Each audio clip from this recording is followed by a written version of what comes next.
I don't know what to say. It's just OBS is just struggling. It's just being bitchy today. It's just being a little whiny little program. Just doesn't want to play ball. Does not want to play ball whatsoever, which is very annoying. Very annoying. Hopefully, it will sort its shit out, and we can just get on with like streaming. But I don't know. We'll have to see what happens there. We'll have to see what happens. At the very least, it comes back instantly. So like that's not the end of the world. Alright, I guess we'll just go on to the next skill because I don't really have much to say about Valance. Machiura. You can use this skill's first and second effects once per duel. If your deck contains at least 2 traps with different names, either draw 1 card or add a Machiura the Destructor from your deck to your hand, then shuffle 1 card from your hand into the deck. This turn, you can normal summon 1 Machiura the Destructor in addition to your normal summoner set, reveal a Machiura Destructor in your hand, then randomly add a trap card from your deck to your hand. This turn, you can activate 1 trap card from your hand. I mean, is this even good? Like, is there...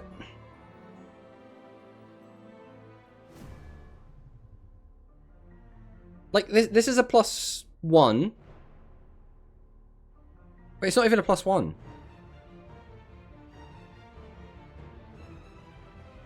Wow, the skill 2, the second part of the skill is a +1, right? That's the best we get.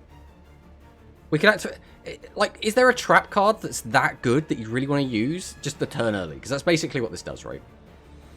Sucks that Valance locks you to Pend and Valance. The good thing about the deck in Master was being able to search Kaijus in Lava Golem. I despise Lava Golem, so I'm fine to see that card being played less. I don't mind Kaijus. Like, I think searching Kaijus would be fine. Activating traps from the hand is good. Yeah, but, like, you only get to do it, like, once. So it's like...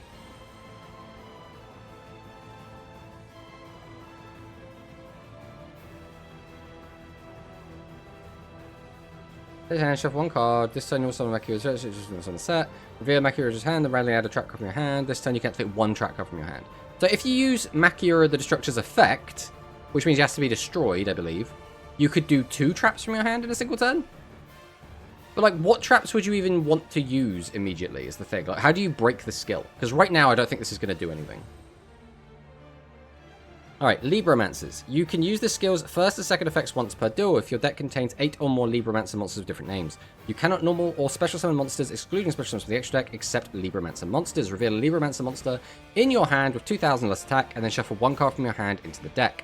Then add a Ritual monster and 1 Libromancer monster from your deck to your hand. 3. If only your opponent draws a monster, set a Libromancer spell trap.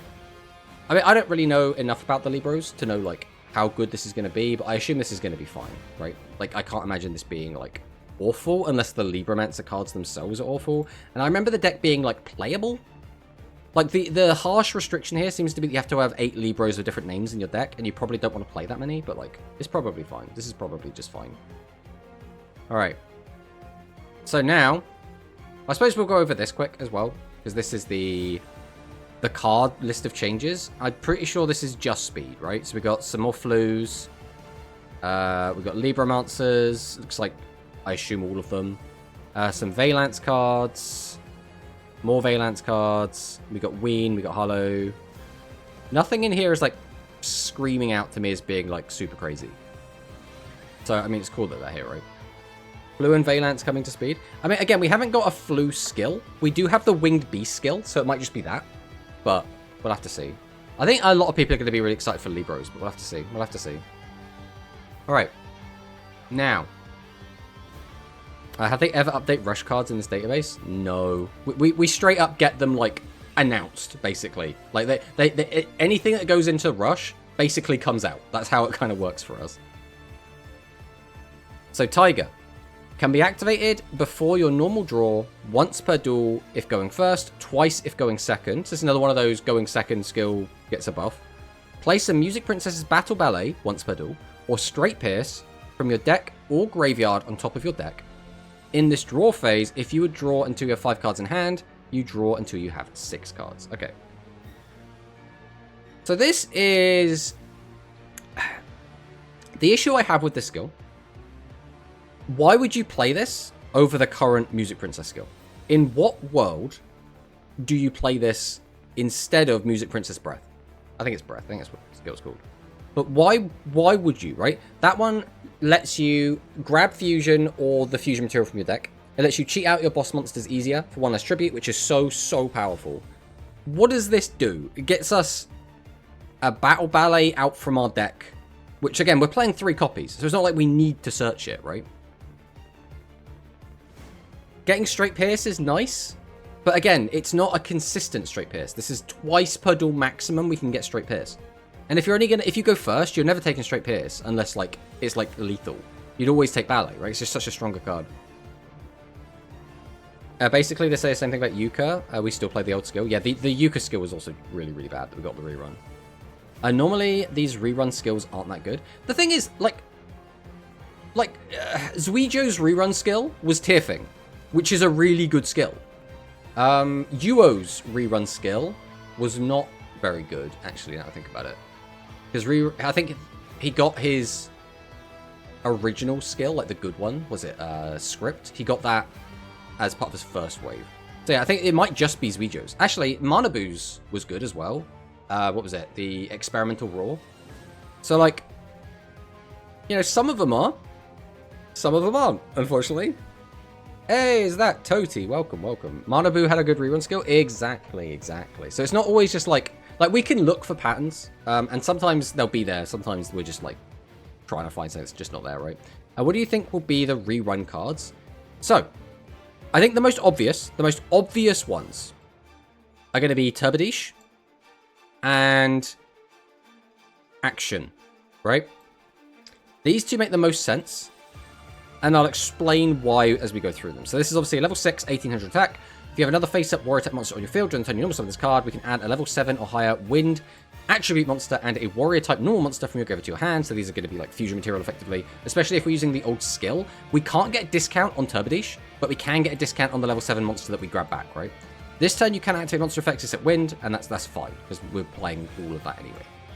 Action Melody, the Music Princess, made using Turbadish and Boton. So again, we can use Turbadish to get back Boton if we need it. Place 1 spell card from your graveyard and either the top of your deck.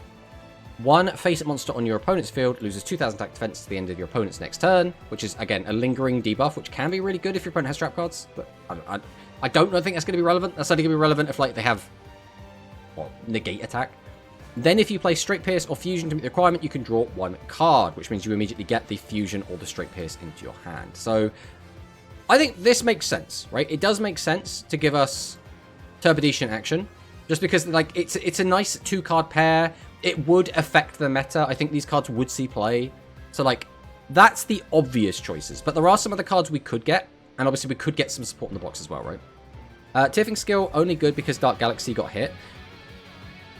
So, yes, but that's because the alternate was just, like, FTK your opponent. So then well, FTK, OTK your opponent. So they went back to a different skill that can OTK your opponent.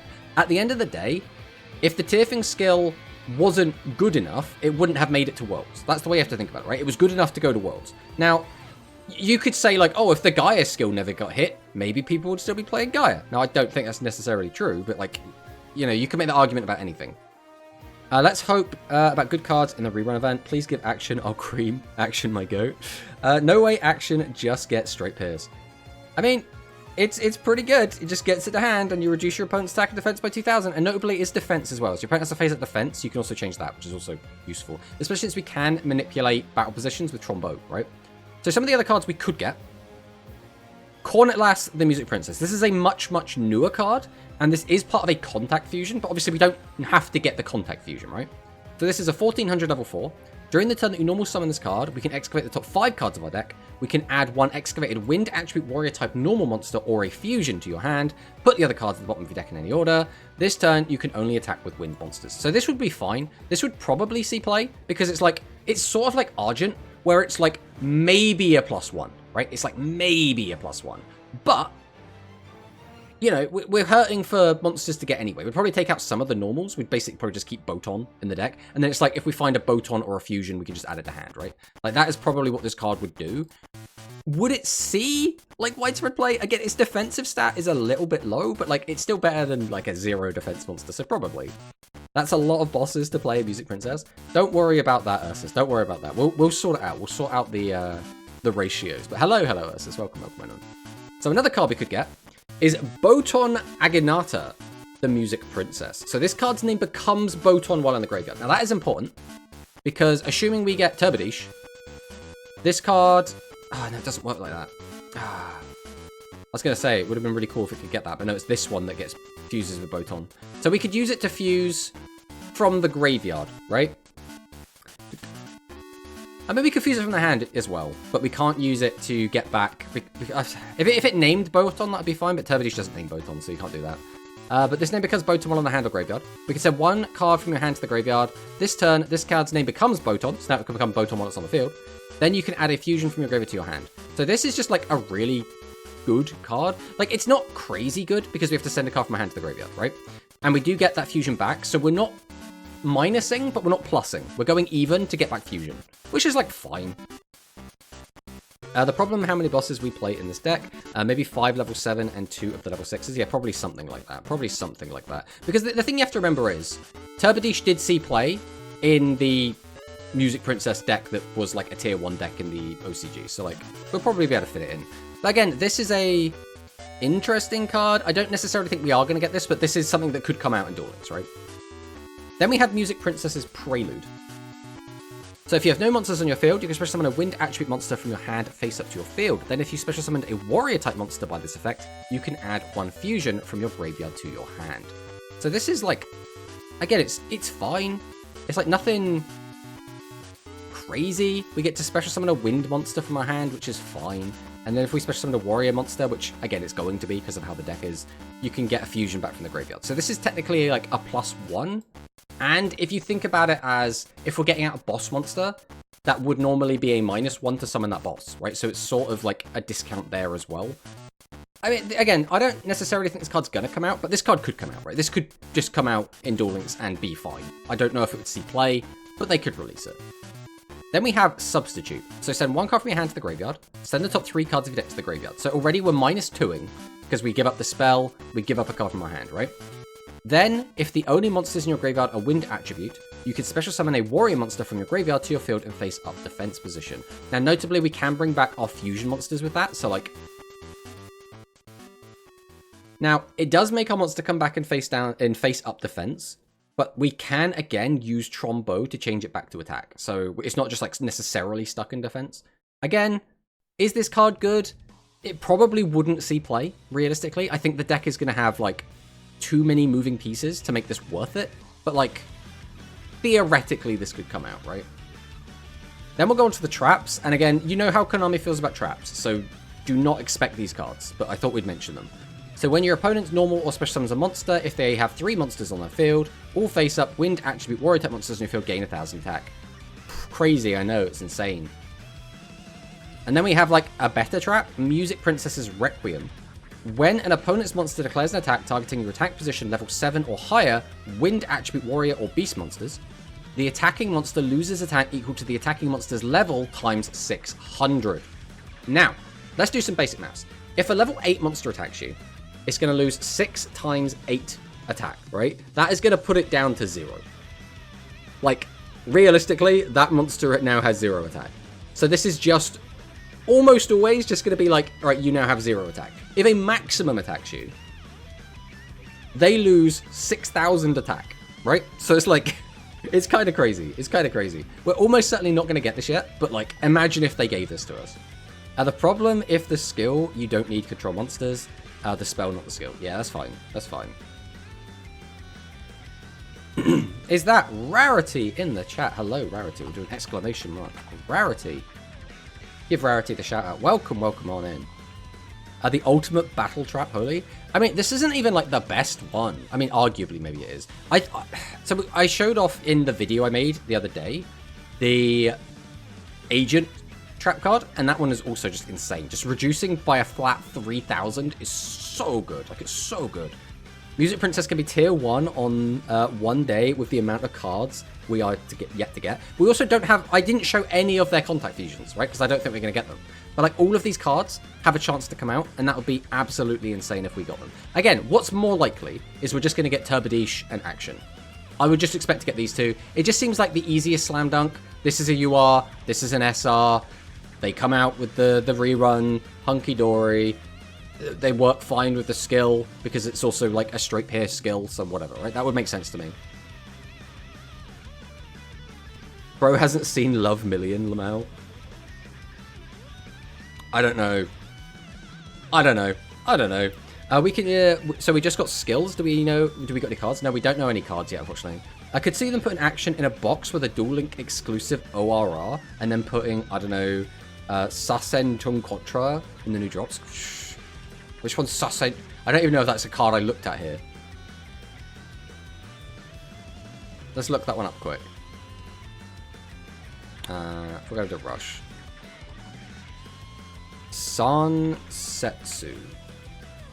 Oh, this one. Oh, Christ. I forgot this card existed because this card has seen like 0 play in OCG. So if you have 10 or more cards in your deck and no other monsters on your field, send the top 3 cards to the graveyard. Then if your opponent's a face-up monster with 3,000 or more attack on the field, you can draw 3 cards. This card did like nothing. This card has done like actually nothing. Would this see play? Probably not. I mean, alright, so we have to Duel Linksify it, right? We can summon this as a level 6 monster. So that's something. We mill 3. That's good. If your opponent has a monster with 3,000 or more attack on their field, that is probably where we lose it. Because how often is your opponent going to have a 3k monster on their board? I don't know. Like, in some cases, quite a lot.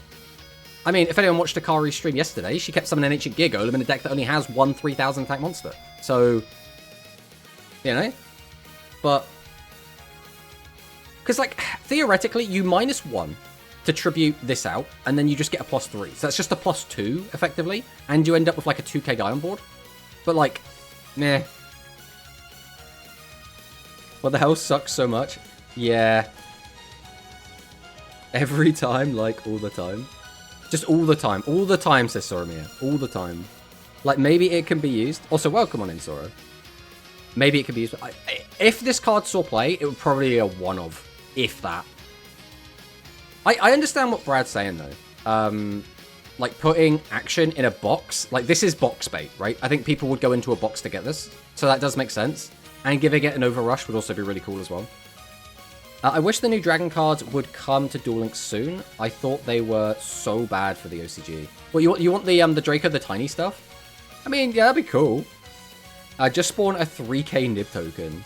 Yeah, easy. Just spawn the 3k Nib token in Rush. Easy peasy. The new Dragius card is so bad. Yeah. Yeah. I am the one falling for the bait. Action, action, action. I mean, yeah, I can see this being very much a Soromir card. I can definitely see that being a Soromir card. Right, let's go on to the next skills. So these two together. We'll go over the UO stuff first, because I think there's less to say about it. So UO skill is interesting, because this is basically a skill that we already have twice. And this is something that keeps happening in Rush. We keep getting, like, the same skills released with, like, a tiny bit of, like, wording changed. So, like, it's weird, but this is happening. So, can be activated from turn 2 onward if all of the monsters in your constructed deck are light monsters with 500 or 2000 defense, and your extra deck contains at least 2 level 10 monsters with different names. Now, immediately, 2 level 10 monsters with different names. What does that mean? Well, we know we've already got one, so the other one is going to be Fulmitarian Vritristar. So this almost guarantees we're getting this card. Almost guarantees it. So this is a 3200, 2500 defense monster, multi-choice effect. Special summon a level 9 Cyborg from your graveyard to your field face-up defense position. So that is exactly the same as Fulmitarian Asura. And then the other effect is destroy one face-up non-Cyborg type monster on the opponent's field. So that is a really good effect. Now, the only negative is because these are 10s, obviously they can't get each other back, so that kind of sucks. But whereas Asura absorbs their attack, he then basically gets to quote-unquote attack directly over an attack position monster. He just gets like 3200 damage in. Vritristar just gets to pop something, which can be better, but also in some situations it can be not great, especially as it only pops face up. So what you'll probably want to do is go into Richard Star, change about position, or, you know, pop if they got a dragon, for example. Fuse it off, get out full Metarian Richard Star, bring back original Richard Star, flip something up, and then pop that. And that, again, that's assuming your opponent's got a bunch of face-down cards, right? So that is quite a good way to get through a bunch of set monsters, which is actually really good, and one of the things this deck can struggle to do. It's just script plus fusion, but with full Richard Star spoiler. I mean, yeah, considering we've got, like, next to no spoilers, this is already quite cool, because it means we have something to be excited about, right? More like if it's not broken, just fix it a bit. No requirement is nice compared to full Metarian Assura Star. I mean, yeah. This one is worse because it doesn't accept all fusions as materials. Yes. But, I mean, Richard Star is still fine to go into, I think. Just one copy. Metarian extra deck getting kind of full. I mean, yeah, you're going to be playing, like, one-offs of everything. At this rate, at the very least. So the rest of the effect. So multi-choice effect.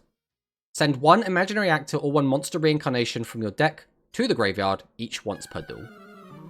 Add one fusion from your deck or graveyard to your hand once per duel. So, now, the obvious elephant in the room is we can only add fusion once per duel. But this is one more time than we've ever been able to add fusions in the past playing this deck, right? So obviously we're supposed to play restart, right? The whole point is now we're playing like 3 fusion, we're playing 3 restart, and we have a way to guarantee we get fusion into rotation, right? That is the logic behind this. So they're like, oh, we don't need to give you fusion every single turn. It still kind of sucks though, right? But that being said, depending on what other Metarian cards they give us, this might be like too good, right? Because Metarian has some really broken cards. They really do. So if they give us a decent amount of Metarian cards, this could be kind of nuts. If it's just like, just Victor Star, because they could just do that. They could just be like, here is one boss, that's all you're getting. It would still be fine, right? I don't know how good it would be with just that, but like, it would still be like fine. The extra is a little short for this deck, true. It would be nice if the skill gave you a copy of each fusion in the extra, like one warrior, one copy dragon, and the others. Yeah, the thing is, there's a lot of them you won't even play, right? Like, you're never playing the dinosaur one. Like, realistically, you're just not doing that. No one gives a shit about the dinosaur one. You might not even play Hercules Star, realistically. Especially if they give us any of the others. No Evil Baller, I'm going to stay on speed. Alright, we'll show off the other cards they could give us, right? So they could give us Metarian Fusion, right? Really, really good spell card. So, Fusion summon a Cyborg-type monster by setting... Actually, should we make this bigger? How's that? That's a little bit better, right? So we can fusion summon a Cyborg-type monster by sending monsters from your hand and or field to the graveyard. So this, for this deck specifically, this doesn't matter that much, right? Because most of our fusion materials are really low level. This only really matters for Cobra and for one of the new ones, which I'll show off in a minute. Other than that, this first part of the effect is sort of irrelevant. But then, you can add fusion or one monster sent to your graveyard by this effect from your graveyard to your hand. So this is good because we recycle cards, right? Effectively, we use this, and then we +1, which is really, well, +1. It's a +0. It recovers a card. So you give up this card, you get a different card back. I mean, that's fine, right? Dino Bros. Yeah, dinosaurs are always in a bad spot, unfortunately. I literally have never read it before. I like the dinosaur one. The dinosaur one is unfortunately not very good. It's probably the weakest out of all of them. Like, even Cobra, I think, has better use cases than the dinosaur one. Use it in your field face down. It's anti-shady. I mean, that's fine. But, like, the thing is, who is shadying the fusion material? And the fusion material is almost always going to be non-effect monsters. Now, obviously, if you're going for, like, a full Metarian, like, sure, you could hit that. And then this could come up and be relatively good. That is going to be the use case, right? Because it's also the fusion material, specifically like all of the fusion monsters that you would use to make a full Metarian, all of 28, so you're always going to get that 1500 life points from Shady as well, which is really good. The fusion is a fusion material. True. Metarian fusion can recover Prisma and OCG, so OP. It's nuts, it's crazy. Especially since Prisma as well can just become a Metarian name, which is how like you abuse it, right? If you just use so the way to abuse Prisma is to use it for contact fusions, which is already kind of nuts, or to use it as an extra deck monster, which is just like you get to cheat a bigger extra deck monster out effectively, right? So some of the other fusion monsters we could get Metarian Genius Star. So this is the rock one. Now, rock is an interesting choice of type to counter, because there aren't really any rock monsters in the game. Like, the only, like, good rock deck is Magnet Warriors, which is not in Duel Links, right? So right now, if this came out, this would do, like, not a lot. But it's nice. If you have 10 or more cards in your deck, you can draw a card, or you can shuffle up to 6 rock monsters from your opponent's graveyard into the deck, and then burn your opponent for 1400 damage. Whoa, crazy. Man, when Magnet Warriors comes out, this is going to go hard. We're going to burn them for 14. We're going to mess up their graveyard. Oh, they're going to be so down bad. Shuffle 6 non-existent rock monsters? No way. I know. It's crazy. It's absolutely crazy. We still don't have the Magnet Warriors. Soon, right? We must get them soon. I mean, they're not like a contact fusion, so they could come out whenever. Especially because we already have Sparkman and Clayman. So now we can't even go for like, oh, Konami won't want to give us vanillas with good stats, because we already have vanillas with good stats. Now, we would power creep them, right? Effectively, we wouldn't power creep Clayman in terms of defense. We would power creep Sparkman, because Beta has 1700 attack, right?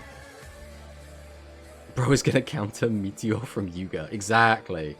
The Rockler. Draw 1. Magnet Warriors, okay in Rush. I would play the shit out of that deck. So Magnet Warriors are like, they were fine when they first came out, but they really peaked when the Dark Matter cards came out, and you could play the Dark Matter like engine in the deck. Because the main issue Magnet Warriors have is they have like a consistent-ish game plan, which is they're relatively easily able to summon out their fusion monsters, and their fusion can like pop any card on the field, which is like fine, but then it struggles to like have that oomph to like close out the game. And then the Dark Matter cards can come in, they can like pop face down cards, and then they have like that extra little bit of damage you could just use to like try and end the game. So like, Magnets are fine, basically. I think especially if they get a skill in Duel Links, because they'll be pushed in Duel Links, right? It's an anime deck. Right, it's a DM anime deck, not a Rush anime deck, but it's still people will go nuts for that, right? So, fuck the Dark Matter Emperor. Dark Matter Emperor is a really good card. Or the Dark Matter Emperor Dragon is. I just use Type Change Beam to make the graveyard rocks. I'm not sure it works like that. So this is the fusion material to make it. So this is Attraction Golem. And you're probably going to notice immediately, this is a Metarian fusion material that has an effect. I know, it's crazy. It's insane, right? 1400 attack, 500 defense. During the turn you normal summon this card, reveal one light attribute normal monster with 500 defense in your hand, send the 2 top cards of your deck to the graveyard, burn your opponent for 500. So the 500 burn is kind of whatever. The main use of this is to send the top 2 cards of your deck to the graveyard. That being said, this card, again, doesn't really see play, because why would you bother? Genius Star's bad, and playing Attraction Golem for no reason doesn't really make sense. So these cards never really saw play. So now we'll go on to the other one that never really saw play. So this is Metarian Armaro Star. So this is the fairy one. Now fairies is a weird one, because fairies is another deck that hasn't really been meta. There have been like a couple of fairy decks that have been like meta adjacent, like Love, I believe, is a fairy deck. But, like, for the most part, fairies are just kind of catching strays by having this monster come out, which is fine, because nobody plays this anyway, right? Just a DM anime deck, it's a Yugi deck. I mean, there we go, right? Show the Baller, we're going to show the Baller last, because Baller is actually playable and sees play. So that's why we save it to last. 500 burn, whoa. Throwing rocks at your opponent, 500, exactly. With Roa and Fiendsport coming, I'd say we're likely to get Medusa. I mean, it would be a shame, because, like, oh, here's new toys for Roa. Also, here's the cards to counter the new Roa toys. It's like, could you not, right? Love, yeah. Have Epoch and the Dice deck. Dice Key would be meta. No, not Dice Key. No one plays Dice Key. Dice Key is a terrible deck. Don't worry about that. Anyone that tells you Dice Key is a good deck, they're just gaslighting you. It's not me gaslighting you, because I don't want to play against that deck, right? Alright, so next up we have Amara Star. So this is made using Fair Flyer and Imaginary Actor. We can change this card's battle position. So we want to summon this in defense and then change it to attack, right? Look at all face down cards on your opponent's field. Then you can destroy all spell cards among them. Or take control of a face up non-maximum fairy type monster on your opponent's field. You know, I'm just saying, is this hinting that we're going to get a fairy maximum? I'm just saying, maybe. Hey, throwing rocks at people, just got half a dozen cards put on the ban list. I mean, true, very true. United, cover your ears. Epoch Bros. Don't listen to the madman that got high rolled by Fire Lapse. Fire Lapse is overpowered. So Maju Gaza was a rower hit all along. It could have been a rower hint. Tamar, you know I'm here, right? Oh, you're here, United. Hello, welcome on in. I don't know how long you've been here for. Dice Key is a very good deck. It's just have luck all times. Well, like we did talk about this before, but Dice Key's first wave was really mid. It was like super bad. But its second wave onwards made the deck very playable. Made the deck very, very playable. But like we say, the very first wave of support was ass. But, you know, what is this Fair Flyer, right? So this is Fair Flyer. This is a 2100 vanilla level 6. So needless to say, nobody plays this. Nobody plays these cards. But this card does have interesting flavor text. So, an acrobat who soars freely through the air. She adds a gorgeous sense of flair to the show together with her younger sister, Evil Baller. Now, who is Evil Baller? Well, we'll get to Evil Baller. I guess we could do Evil Baller first this time, rather than looking at the actual fusion monster. Also a fairy, same as Deity of the Seven Treasures monsters and the Sushi Fairies. Now, we don't have to worry about those. Well, Deity of the Seven Treasures is a weird one as well, because you don't play that in like a pure fairy deck, right? And also, I don't know if we want those cards in Duel Links. They're kind of weird having like all of the generic ones. We can't use Star Restart in this. Well, we can't Star Restart this back because it's level 6. If that's, I assume that's what you meant. Alright. Evil Baller. This is Evil Baller. This is Sora's wife. So, same stat line. Reveal a light attribute monster with 500 effects in your hand. One face-up monster on your opponent's field becomes Fiend type, or the same type as the monster revealed to meet this requirement until the end of this turn. This effect is so good. It is so good. This does exactly what you want the Metarians to do, right? You just change into a Fiend, that's fine, because I already have the Evil Baller, so I can just go into that and then use the Fiend effect, right? Or, if I have another card I'm going to fuse into, I can just reveal it and change you to that anyway. So it's absolutely fantastic. It's absolutely fantastic. This is just type change beam. Yes, it is a single target type change beam, which means it is a much more balanced version of type change beam because your opponent can't just Assura Star OTK you. Now, they could probably Assura Star really, really badly hurt you, but not likely to OTK you, right? Unless you're already playing a warrior deck, in which case you don't need to change types anyway. Well, this is all we need for Metarian to start balling. Yeah, this card is so good. This is actually like the best Metarian level 4 monster. And it goes into Majustar. So Majustar is, again, really, really good. Really, really good. So made using Actor and Evil Baller. Place one monster from your graveyard on the bottom of your deck. Again, absolutely fantastic. We don't have to go up a card from our hand. Multi-choice effect. One face-down spell card on your opponent's field cannot be activated until the end of their next turn. Now, this is a really, really good effect because this is obviously the same as Boltricorn. The reason it's so good is it means that your opponent can't make room. And in some situations, that can be even better, right? So in some ways, you'd rather just pop it with like an Assura Star type effect, but in some ways, this can be better than that. Then the other effect is just destroy a face-up Fiend monster. And obviously, Evil Baller can turn something into a Fiend, and there's no restriction, right? There's no like, oh, level 8 or lower. There's nothing, right? It's just anything. So you could turn a maximum into a Fiend, and then just pop it. As long as it doesn't have monster protection. Obviously, some maximums do. A lot of them don't. So it's just, you just get rid of anything. Which is just a really good effect. It's just good. It's just good. There's nothing bad to say about this card. It's fantastic. Now, Hayne, can we get this as a skill for insects thanks in advance? I mean, the thing is, we have so many insects that do that effect anyway. We just haven't got them yet, right? You can recycle one monster. This will be so good. Yeah, this is just like absolutely fantastic. Absolutely fantastic. Now, the question is, what are we going to get? We could just get Vitristar, right? But if we get Vitristar and we get Baller and we get Majustar, just those on their own. I mean, obviously, Metarian Fusion would be great as well. But, like, we don't need all of these cards. Which, like, knowing Konami, they're just going to give us, like, I don't know, Armorer Star and Fair Flyer. And we're going to look at them and go, what are we meant to do with this? What are we doing with these cards?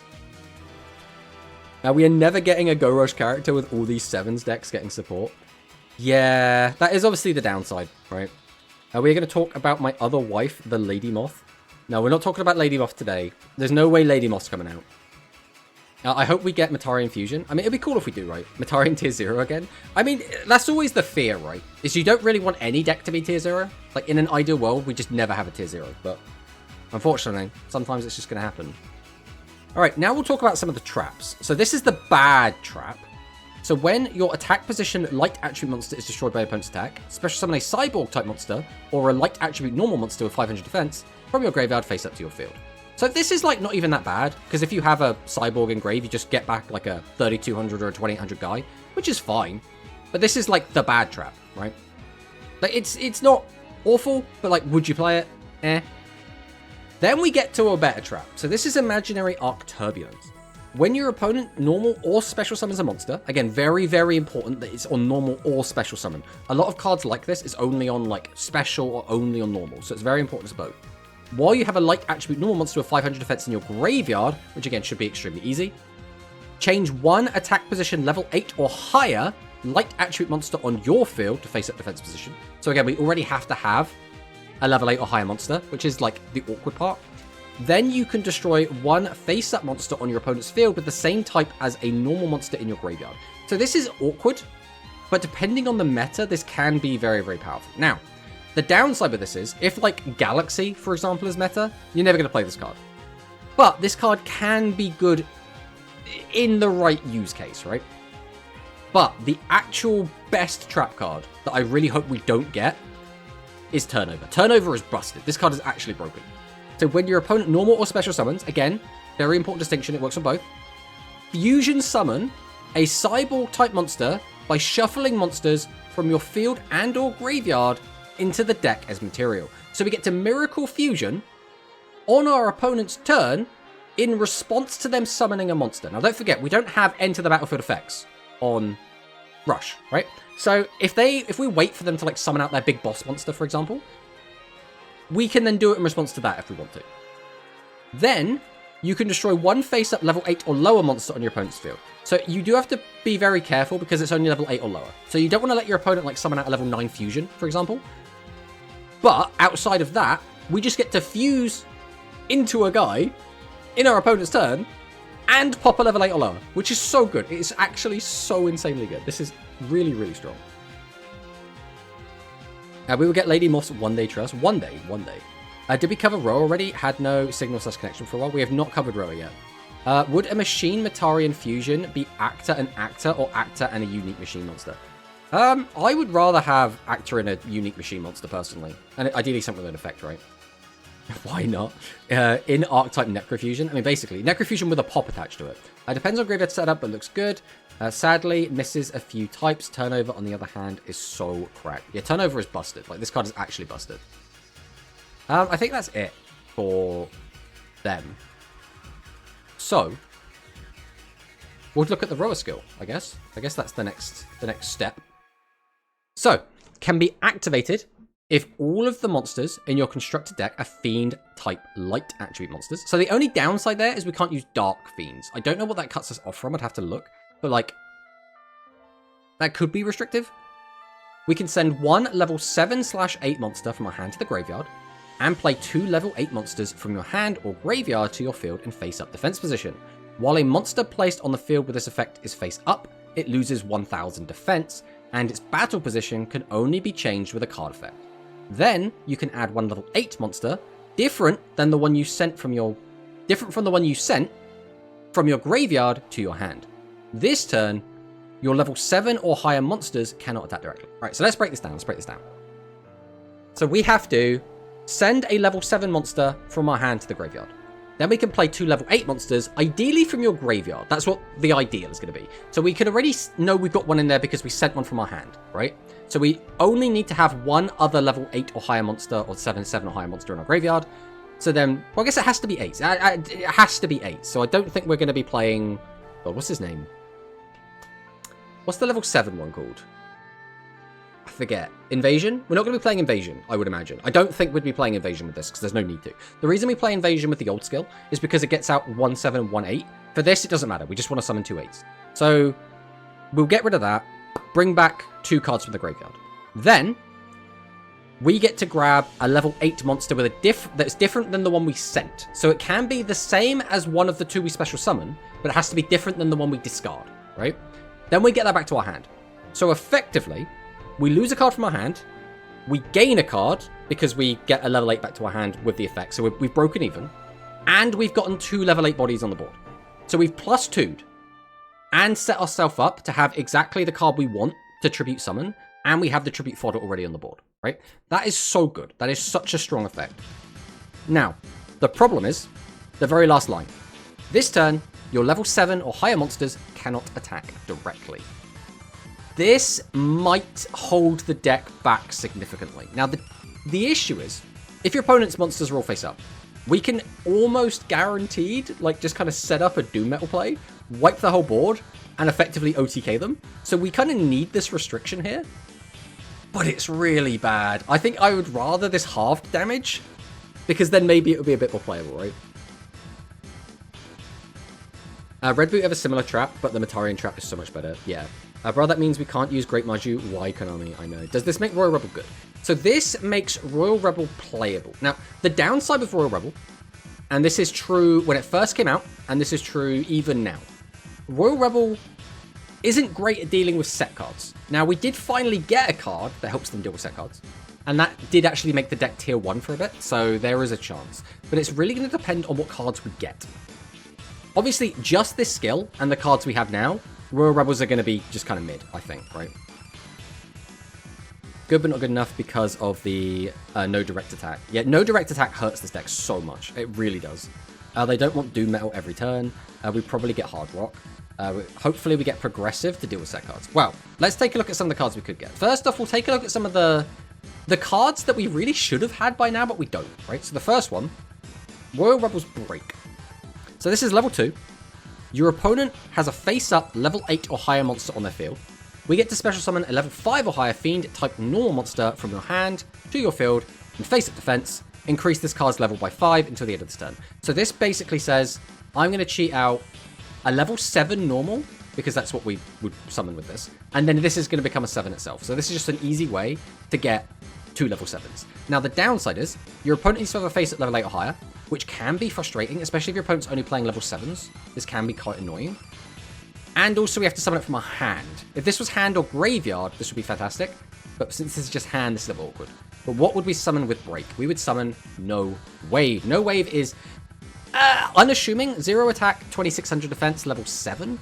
But the idea is there are lots of ways, you know, like Break, which can cheat this card out. That is what this is, a tool that is here to be summoned out to be tributed. That is all it is. So it's funny we don't have this card yet. Part of me thinks we don't have it just because it has 2600 defense and people could play this in like stall decks. But, you know, this is a combo that we should have had by now, but we don't. Another card, Royal Rebels Grunge. So this is another card that works with No Wave. So this is a 1500 attack level 5 monster. So again, level 5, not great. If you have 10 or more cards in your deck, change this attack position card to face at defense position. Inflict 500 damage to your opponents. We're throwing rocks again. Then if you have a face-up defense position, level 7 or higher fiend-type monster on your field, you can draw 1 card. So this, theoretically, could draw... The issue with this card is its level, right? Because it's level 5, this is never going to be good. This is never going to see play. But it's a Royal Rebel card, so I thought we'd mention it. Royal Bros, please don't let it be just Hard Rock. It absolutely could be, right? So next up we have another level 5 monster, and this is always going to be the issue. You never want to be playing level 5s or 6s unless there is a very, very good reason to. It is just not worth playing level 5s and 6s unless they are absolutely busted, right? So this only has 1100 attack. During the turn that you normal summon this card, send 1 spell trap from your hand to the graveyard. Special summon 1 level 7 or higher fiend-type monster from your graveyard to your field in face-up defense position. You can only attack with fiends. So this is like... It's not great, right? Because if this card could bump its own level up, maybe. But because it doesn't, it's awkward, right? There are so many good Royal Rebel cards that need you to have 2 7s. And this just isn't that, right? So I don't think this card would see play, but I thought we'd mention it. Then we have Elite Amp. So this card's actually really good, and this is seeing play in Blaze Fiends as well, because it just needs monsters with 0 or 2000 defense. And guess what? Blaze Fiends are maximum monsters, so they have 0 defense. So if you have 3 or more Fiend monsters in your graveyard, or have King's Greed in your graveyard, we can add a level 5 or higher Fiend monster with 0 or 2000 defense from your graveyard to your hand. You can only attack with Fiends. So this is just a 3+1. Absolutely fantastic. Just really, really good. And then King's Greed is this. This is obviously the other card that you need to have in your graveyard to trigger the effect, or you could have this or 3 Fiends. Send 1 level 5 or higher light attribute Fiend type monster from your hand to the graveyard, or shuffle 3 level 7 or higher light attribute Fiend monsters from your graveyard into the deck. So this is very important, because this is either a -2, because we give up the King's Greed and we give up a card from our hand, or it's only a minus, well, it's just a -1 at the moment, right? Bear in mind we haven't read the rest of the effect. Or it's a -1 if we just shuffle cards. Change 1 attack position light attribute Fiend monster from your field to face up defense position, then draw 2. So this is really, really good, because again, this can be a effectively discard 2, draw 2, or this can be a discard 1, draw 2, right? So it's really, really good. This card is not like absolutely insane, but it's just a good consistency tool, really. Give me Blaze Fiends now, Konami. Not even worth writing the name right, lol. Give me more rush. Alright, we're gonna have a swig of water before I, like, get absolutely dehydrated.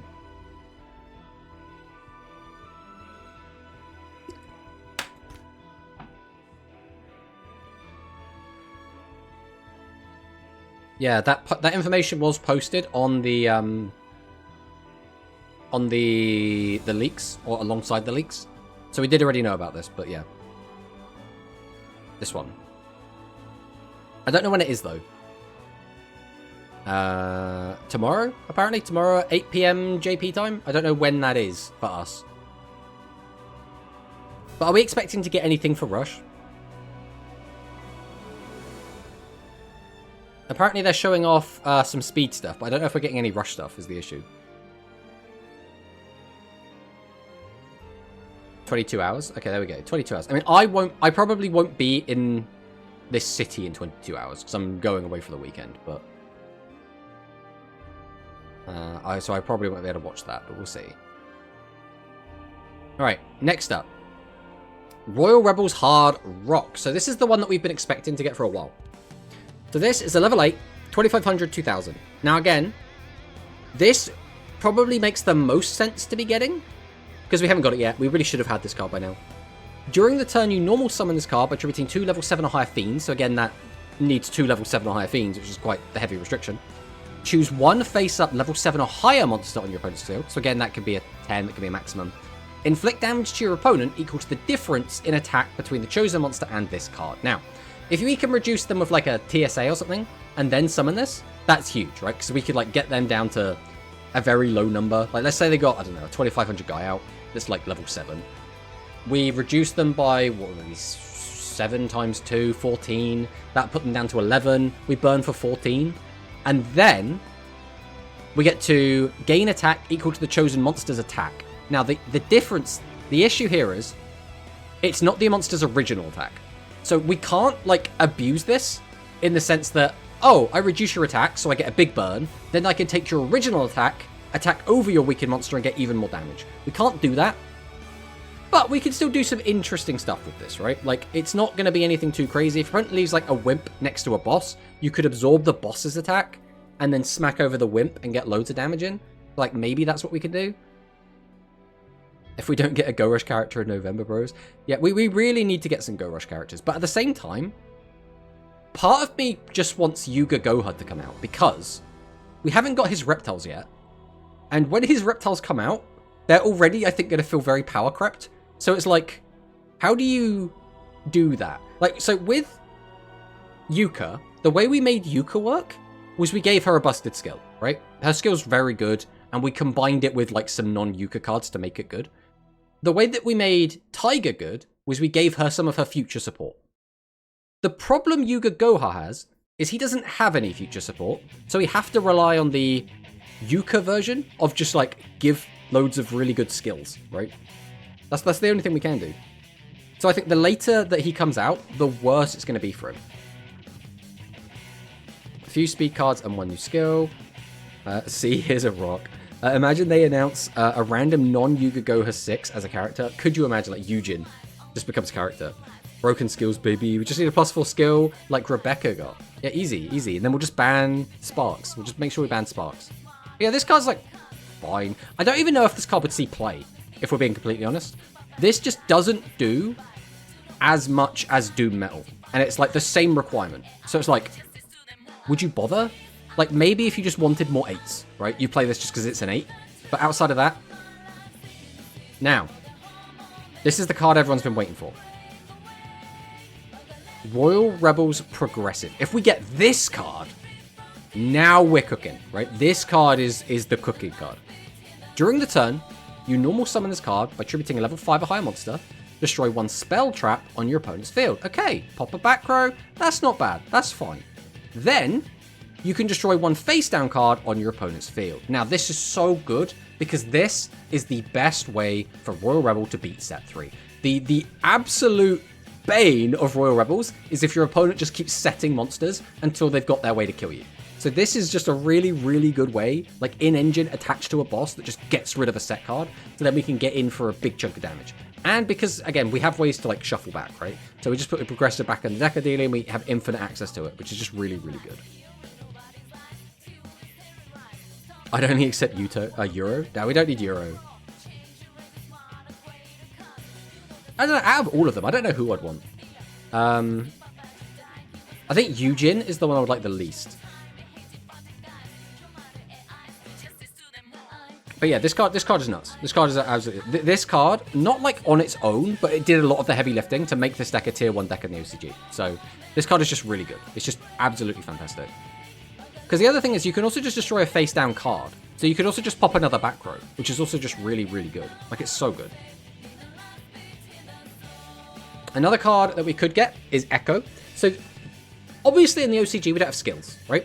So this was what we would use instead of the skills, right? To get out our bodies to tribute. So place 1 card from your hand on the bottom of the deck. Special summon a level 7 or lower fiend monster with 0 defense from your hand or your graveyard face up to your field. Now, this is what kept Invasion relevant. Because Invasion's effect never works, right? Invasion is just a guy to be tributed. And this is what makes Invasion relevant, because we can just cheat it out, right?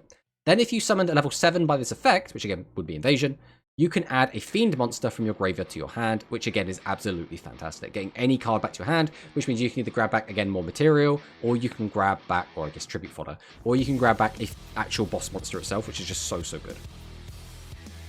Either 2 spell trap, pop, or 1 spell trap and one monster, exactly. A Euro means more Takuya voice acting as well as Siu, because his voice dub VA. I see. So, with my voice lines, on my main, I have all of the voices in Japanese, and in my speed account, I have all the voices in English. So I don't get to hear the Rush English voices that much. And when are we actually getting the Turbo Rush duel every character has a voice lines for? I mean, they're going to do it as an event eventually, right? It's just when. Takuya is Ouija's Seiyu and plays Euro. We need Euro for that. We don't need Euro, right? We don't need him as a playable character. Alright, next spell. Royal Rebels King's Return. Send the top 2 cards of your deck to the graveyard. Reduce the level of 1 face-up level 3 or higher monster on your opponent's field by 2. So this is really important, because this now means that something like Heavy Metal can now pop a Maximum or a Fusion, which is actually insane. That's such a good card. Then, you can add a level 7 or higher Fiend monster with 0 defense from your graveyard to your hand. Now, this is really good because, 1, fueling the graveyard is already good, right? We want to fuel the graveyard. Second, we've already spoken about how we can reduce the levels of our opponent's monsters, which means we can use Heavy Metal on them. But, adding a level 7 or higher Fiend with 0 defense from your graveyard to your hand is also really, really strong. But again, what other level 7 or higher Fiends have 0 defense? Blaze Fiends, so this is also Blaze Fiend support. So, you know, maybe we get some Blaze Fiends. Maybe we're coping a little bit, but maybe. King's Return, another modern card. Yeah, this card is really good. Also Blaze Fiend support, exactly, see, there we go. So the last one that we're going to talk about, this is like the very last card we're going to mention. This is King's Authority. This is like, this is kind of meh, but I thought we'd mention it. We're talking about the other King's cards. When your opponent normal or special summons a monster during their turn, choose face-up level 4 or higher effect monsters on your opponent's field up to the number of face-up level 5 or higher light attribute fiend monsters on your field. This turn, your opponent can activate their effects, not tribute them for a tribute summon. This card never really saw any play, but like it could see play. Like there's a world in which this card does something, right? Please don't be another deck build box. I mean, I hope not, right? There are so many interesting cards we could get here, right? Like these skills are very interesting, and I'm curious to see what happens with them. Again, if Roa just gets Invasion, just that on its own might be enough to make Roa like somewhat playable. Yuo, again, could just get full Matari and Victorstar, which would be, I mean, it would be a little bit disappointing, but there's a possibility, right? There is a possibility. It would be a shame, but it could happen. I think for Matarian, we're hoping for Victorstar, Baller, Medustar, and maybe Fusion. That's kind of the minimum I want for him, like as in to like make him playable. The minimum I would like to see from Royal Rebels is probably just Prog. Like Prog on his own is probably fine. Like Return would be great, right? Really. Like these two cards would be plenty. Matarian already had one recently. It smells like a Super Mini. I mean, we'll have to see, right? We'll have to see. Alright, that's kind of it for like the leak stuff. We've gone over all the leaks, we've gone over all our speculation. Now we're going to go and talk about a reveal that we got for the OCG. This is Rescue Rabbit. We finally got Rescue Rabbit's effect. Place this face-up card on the field on the bottom of the owner's deck. Choose 2 level 4 or lower normal monsters with the same type in your graveyard, special them to your field face up, but destroy them during the end phase of the turn they were special summoned. For the rest of the turn, you cannot activate the effect of Rescue Rabbit. I mean, what's the best way to use this? You could bring back Magnet Warriors, you could bring back Elemental Heroes, and then just like fuse them, I guess. I mean, that doesn't seem awful. Like, you know? Hero Bros. They don't make Super Mini for more than 1 year. I mean, they could always bring it back though, right? They're, no matter what we think, no matter what we try and like look at patterns and stuff, Konami can do whatever they want, realistically. They could create a brand new type of box if they want, right? They can do literally anything they want. They could give us no box at all. They could just give us the skills, and then just, like, Progressive is a bundle card, and Full Matari and Victorstar is a bundle card. If they wanted to, they could do that. I don't think they will, right? So now it just becomes, like, what's more likely, right? Decent card, but probably not going to see much play. Works Magnets, Heroes, Harpies. I don't even know if you play this in Harpies. Like, would you want to bring back 2 vanilla Harpies? I mean, maybe. I mean, because the issue is, you want to be playing enough vanillas that this effect is going to be live, right? In Harpies, you play 3. I mean, maybe you're playing Harpy Girl. Bundle card for a 2-month-old box. I mean, all right, it's not likely, right? It is not likely, but my point is, Konami could do whatever they want. If they decide to do something completely off the wall, they absolutely could do, right? Just hope a Super Mini deck build makes more sense. Yeah, I really don't want more deck build boxes. Like, deck build boxes are great for, like, I guess, the health of the game, in terms of, like, players that haven't got these cards now have another chance to get them. But again, for players that already have these cards, you're just playing so many gems for, like, 7 new cards, or whatever. And it's just frustrating. Especially if you don't think those 7 cards are going to be relevant. Like, the very last box isn't really meta-relevant. Like, not really. So it's kind of like, it feels like a waste to go into it. Is that Hunter in the chat? Hello, Hunter. 6 because of Typhuna and Faithbird, but I agree with you. Oh, okay, there we go, yeah. It'll be a main box, trust me, my dad works for Gohar. I mean, if your dad works for Gohar, then we can't question that, right? It's basically a fact at this point. But, with that done, we have officially gotten through everything, guys. We've officially done it. We've gotten through all of the talking points. And do you know what that means? It means it's time to play video games. Who here likes video games? It'll be a main box, trust me. I mean, could you imagine? Deck build box greatly delayed the flow of new cards. Legend ZA. No, we're not playing Legend Z Pro. Come on. I mean Legend ZA. We're going to have to pause that. Because we're going to be having music coming out of this. Oh yeah. Oh yeah, you hear that? We're back. We're back with Reverse Masochist. So anyone that doesn't know, anyone that hasn't been checking out, we are doing the Rush Reverse Masochist. So this is, I mean, just read that. Rush Reverse Masochist is a challenge run for Yu-Gi-Oh! Rush Duel, Dawn of the Battle Royale. Let's go Rush. We open packs until I have a legal deck, and then must play through the game with said deck. Only getting to open new packs when I lose a game. The objective is to get to the end of the game with as few losses as possible. So we're going to be doing this.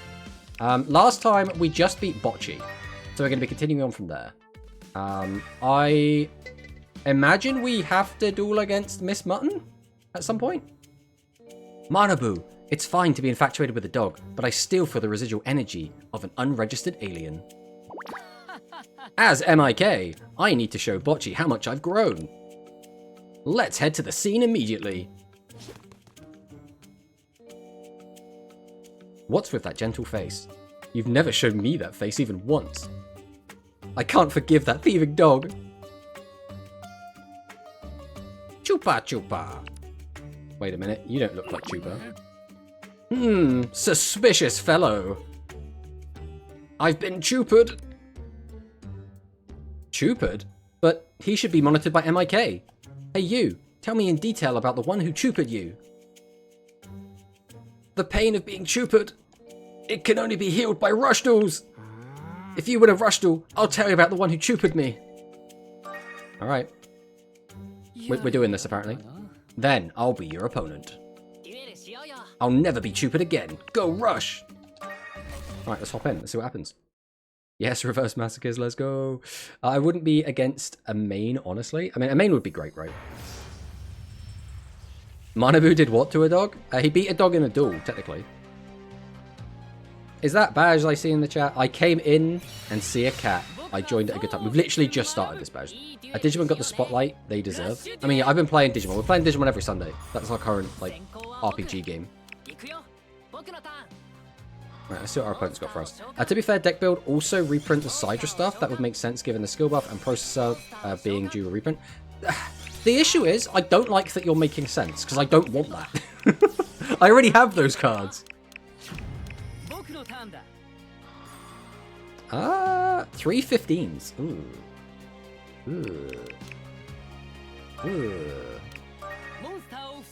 I can't beat 3 15s. I guess we'll summon out Glyco Riser, because it might get something out of him. He's probably just going to tribute, and it's not going to matter, but like... At the very least, we have to force him to do something. And keeping Seahorse in hand is probably still worth. Alright, mate, calm down. Magical Stream. There goes my one combat trick. Tribute one monster. Is that Seath the Scabbard? Oh boy, we're playing against Ridacross. Don't give Konami ideas. I mean, it was probably Konami's idea to begin with. Brad's just like expertly picking it apart. Using logic and reason. How dare he? Right, we need a boss ideally. He only has a 17 at the moment, but there is a boss. The question is, can we do anything with it? Right, we'll summon and see if he has anything he wants to just shotgun. It looks like he's not going to shotgun something. Summon that carrier. The experiment will yield great results. Advanced summon. Come out, my ace monster, Blackluster Soul Jersey. Right, no response. That's good. Unfortunately, we can't do anything else with these because they're just too weak. Straight to battle. Now we have to just hope he doesn't have a good trap card. Right, we'll hit Seath. Drop 800. That's good to go. Royal Rebels never been in a deck build either. They were in a Super Mini. They were in a Super Mini though. I hate how this makes sense. Yeah, it was so sad. It's so sad. They are on selection for Konami. That's the same as a deck build reprint trust. I mean, kind of. I don't think it probably works that way, but... no boss in hand. Feels kind of bad. He's changed everything to defense. Do we go aggressive? I think we're going to go aggressive.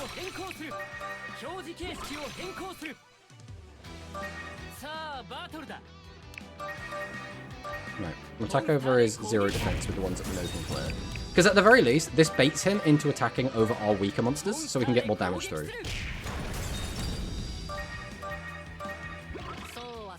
Ah! Ah! This card doesn't exist! I've been playing Duel Links! Oh no! Uh-oh. May have forgotten that card exists. He's been like telegraphing it as well. Is this going to be right across? Oh my god, it's best across. He's here. We super dead? No, we're fine, we're fine. Yeah, it's only 29. Everything's fine. I mean, we can't go aggressive for a while. When are they going to release this on Steam? Never. Literally never. Alright, come on. I mean... part of me wants to just kill. We're going to take some damage by doing this, but I do want to just get rid of his 15 though. Or his 800, that guy. I think keeping him low on monsters is going to be good, and getting any chip damage we can is also like, fine.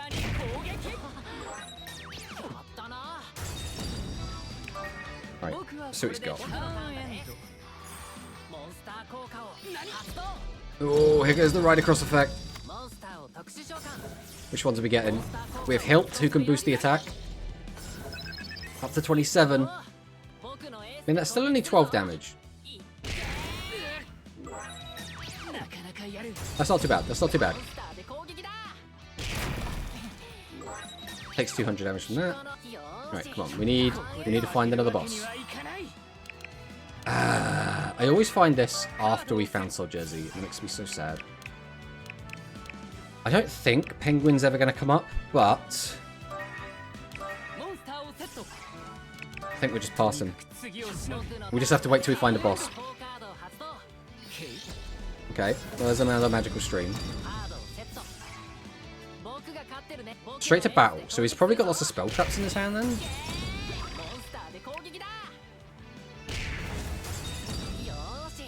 Damn, they got some nice jersey. I mean, the jackets look great. At least again our useless back row got hit. This is level 4 or lower. I mean, you're just never going to be useful, are you? Unfortunately.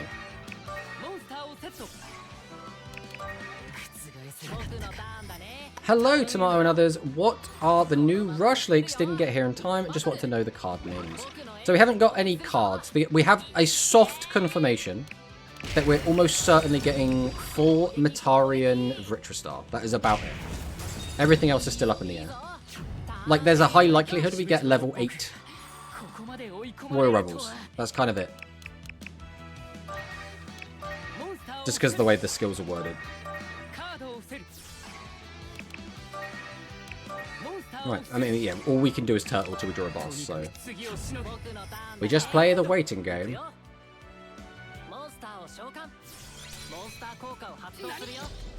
Okay, we use Hilt to boost. Only 2 new skills. 3 new skills, Mono, come on. New Royal skill? Yeah, we got a new Royal Rebel skill. It's on the Discord, Bankai, if you're on there. Exclamation mark Discord if you're not on there. You can go and check them out.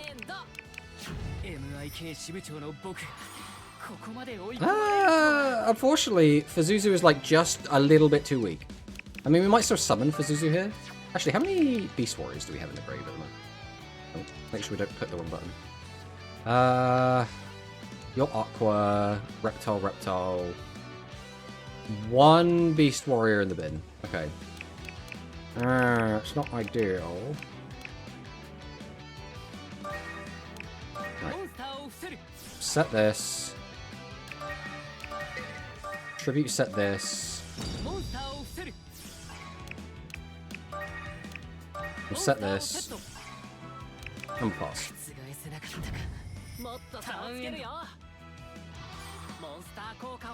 My favourite deck won't be trash. I mean, fingers crossed. Like, you never know. I gotta check Discord now. Hello, world's best tomato. Hello, Victor.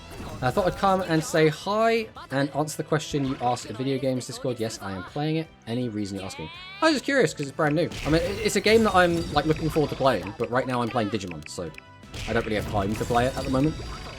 But I'll play it eventually. We're in like such a weird spot. Alright, we've finally drawn a boss. Right, we'll summon and see if he does anything to like the summons of these cards.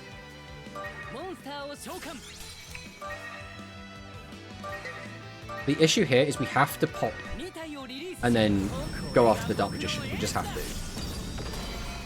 Are you a spellcaster? You are. He only has one spellcaster in Graveyard, so that doesn't matter.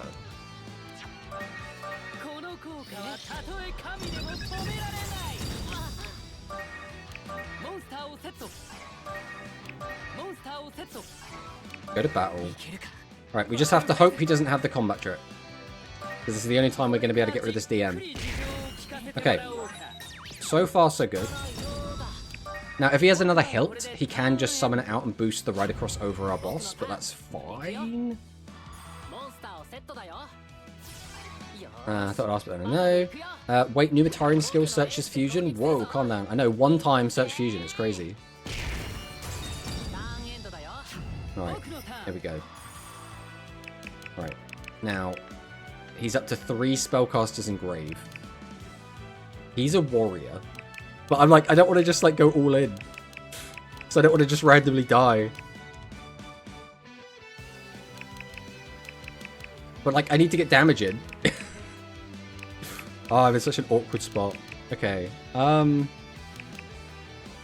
worried about my deck size as well.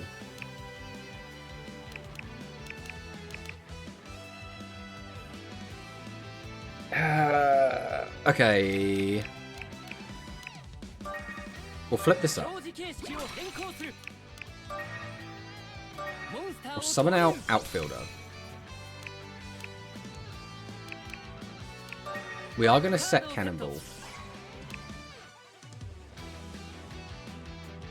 we have the other ones? I don't, do I? We have Buggy. We don't have Taste Inspector. If we had Taste Inspector in the graveyard, I could pop off here, but... We will just do this for now, I think. Okay. Go to battle. We will attack over this. He still doesn't have 4 in graveyard. So assuming this is a spellcaster. Okay, so now, if he has another one of his trap cards, he could use it. But I think I have to attack him. Because, like, I can't just be afraid of it forever. We have to get him to use it. Okay. So now we just have to hope he doesn't have 3,700 damage. So this is why we didn't want to commit for home plate. NPC back row clogged himself. Rookie mistake. Alright, no monsters. Perfect. And his graveyard is now...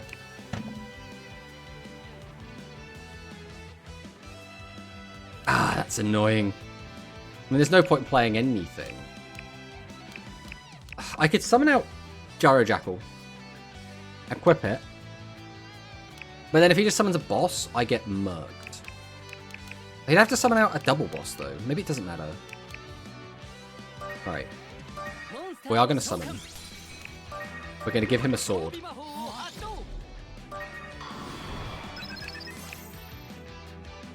And we are going to set this, because I want to draw 2.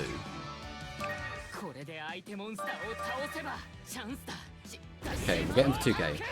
So he has to do... He didn't play a single monster, which tells me he doesn't have a low-level monster in hand. He's only drawing 1 card. So the chance that he can out this should be very, very low.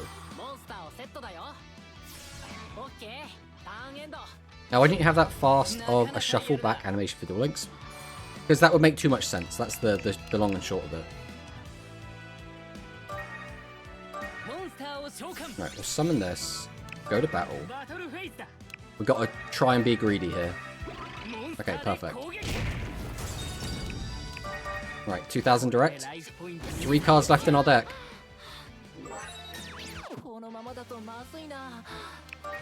Can we do it? Can we do it?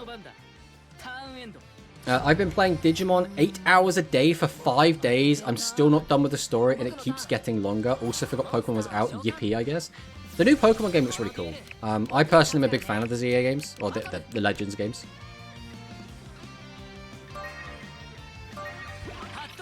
Right, we'll just use this now.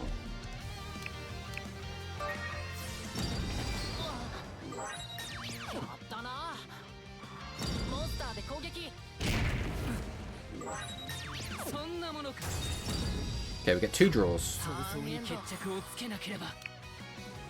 How many spellcasters we got now? 1. Only 1. So that shouldn't matter. So what is the lose con?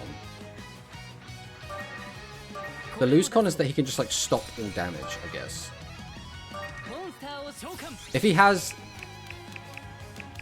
I think this is like the safest play we could make. So I'm at home plate. Activate home plate. All 3 of our level 4 fire monsters. Refills our deck. Boost our attack up. Go to battle. Secure them! Secure them! Excelente. So I play Vanguard now, Lyle. I'm gonna say this is a no Mega Flygon sucks, justice for the Goat Flygon. Yeah, it's a shame. I think a lot of the new Megas didn't quite hit the mark, at least for me. Like, I don't think they're, like, awful, but, like, they're just not designs that I like, personally. Easy. Exactly, exactly. It's funny as well that out of all of the protagonist bosses, the one we've actually ended up with is Uamu's as well. Who's, like, arguably one of the better ones. I mean, it has to be the worst one, right? Surely, like, in a vacuum. I mean, the effect, like, isn't bad, but... Nah, maybe. Because, like, Chemicalized Salamandra wouldn't do anything on its own, right? Okay, we're going to be going against Chupataro by the look of it. Chupa! That's him! Before the sushi? What does that mean? No! Isn't that Chupataro? The friend of my heart! He should be detained at our branch. Why is he here? I came to have a rush duel, Chupa. For the final match, let me participate, Chupa. It's unfortunate you made such a flashy entrance, but the final opponent is already decided as... Where did you go, Kirishima? That permed bell bottom. Permed bell bottom? What? Was Chupa'd by me. His Cabra won't be usable until next spring year, Chupa. If you don't want your Cabra to be Chupa'd, let me duel quickly, Chupa. I don't want to get Chupa'd. I really don't want to get Chupa'd. Bluetooth too good, we just need Lightwave Dragon. Belgravia! I don't know, Lightwave Dragon is like... It's such a weird card, where it either does like nothing or too much, is the way I kind of look at it. Chupa! Go Rush! Right. Now, last time we played against Miss Mutton, we were horrified the entire time, and I can't even remember why. But let's see what he's got for us. Nothing beats trusty paper.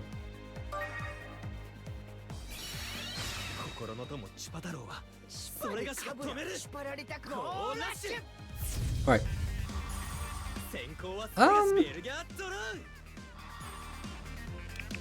That's a hand.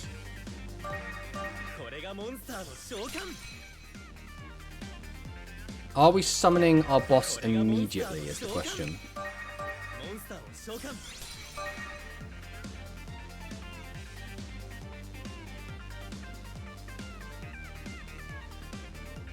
Part of me doesn't want to. Right, I'm going to do this. I don't want to just drop him out and then have him just get immediately attacked over. Now, the downside of doing this play is if we just draw more bosses, we're going to be in a really bad spot. But theoretically, unless he has like a really, really good hand, he shouldn't be able to deal with this anyway.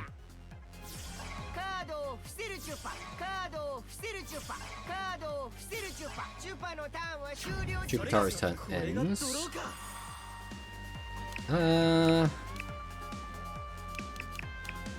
I mean, we could get more damage in. We don't need to. This is probably just fine. I think we are just going to go straight to battle with it. Is that Uakai Thunder Lamba? Get him for 35. Now the question is he going to have a good follow-up here? He still gets 4 draws. So, Forest incoming. Oh god. You know we don't talk about field spells here. Could we not see Meg-chan, please? Okay, 2 sets. Are we attributing? Just ends. Okay. That's pretty big. I think we just go straight to battle. I think having lots of cards in our hand is good if we need to have a follow-up. This wave jab. Okay. Nice and easy. We've got Plan Out. And we can get for 2k. Alright, 2,500 left. Which means if he leaves... If he only summons out 2 monsters next turn, we'll be in another great position just to OTK. God, OTK is not a word. Finish him off. Oh yeah, this reminds me, I need to continue my Pokemon Platinum Nuzlocke. I love a good Nuzlocke. Absolutely love a good Nuzlocke. Platinum as well is such a good game to Nuzlocke.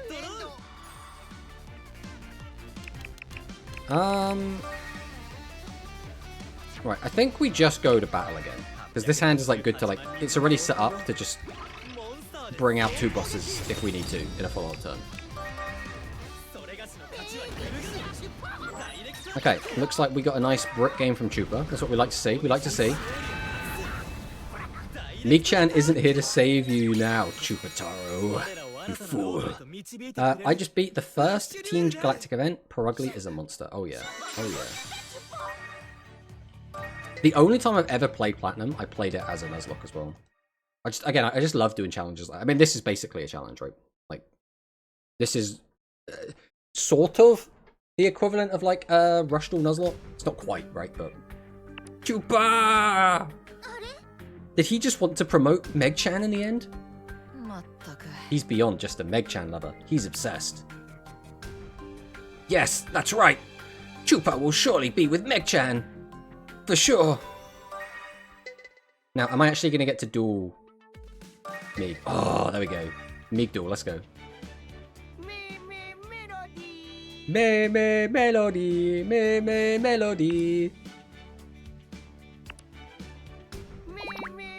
Me melody, me melody.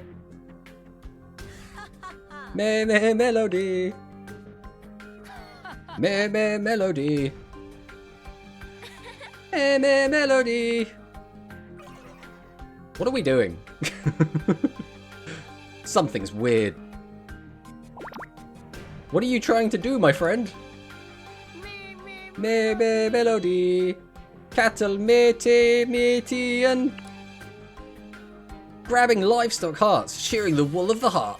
Advanced summoning. Magical sheep girl, Meg-chan, Chupa. Meg-chan, Chupa. Chupa has. Always, always, always from the bottom of my heart, Meg-chan.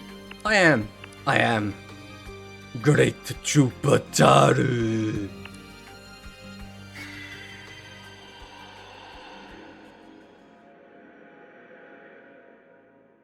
Though Monferno just beat him to death, he's just like me.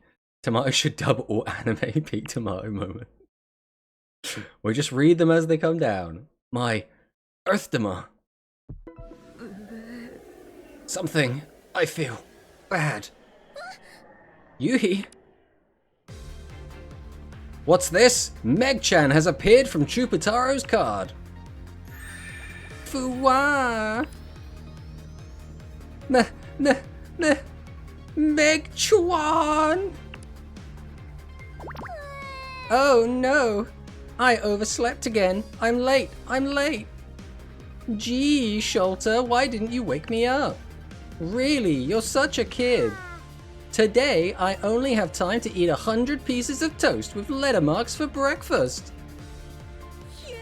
A monster? It talked? Huh? Sholter? Where? Ah, there you are. You were hiding, thinking Meg-chan would bar you. That kid is botchy, but... A solid vision monster lifted a real-life dog? That's physically impossible. But it actually happened. Then, maybe... It jumped out of solid vision and appeared in the real world? I can feel it. My Earthdema. Inside Meg-chan. No way! With the power of Earthdama? You? Could it be? You're trying to use people's dreams for evil, cruel, black hole, empire alien. Huh? I won't let you have your way. Everyone's wonderful dreams will definitely be protected by Meg-chan. Now, let's rush to cruel alien. I must uncover the mystery of this phenomenon. Let's go. Everyone, lend me your power. Go rush. The Meg-chan cult is real. Danger, he will put the Meg-chan maximum. Could you imagine? A Meg-chan needs to teach me how to eat that much and burn all of it. There's no way. Eagle, Velgia, Garudo. We need new anime ep special Chupataro meeting the emo version Meg-chan fusion. Could you imagine? Alright, so we're playing the evil alien in this. Oh no, that's two bosses in the open. Okay. I mean, we're getting out the boat. That is the only play we have here, so...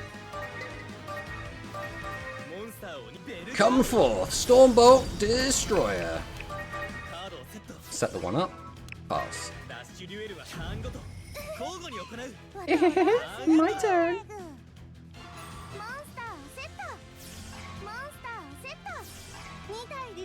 Uh-oh.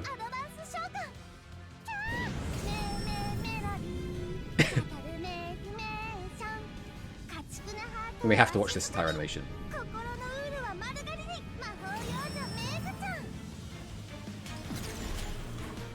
She just summoned herself. Oh no.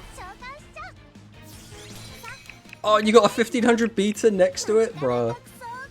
Okay, things are looking a bit rough. Soul Jersey maximum when? Soul Jersey anything when? Okay, I mean, if we can draw our ritual, that could be pretty good.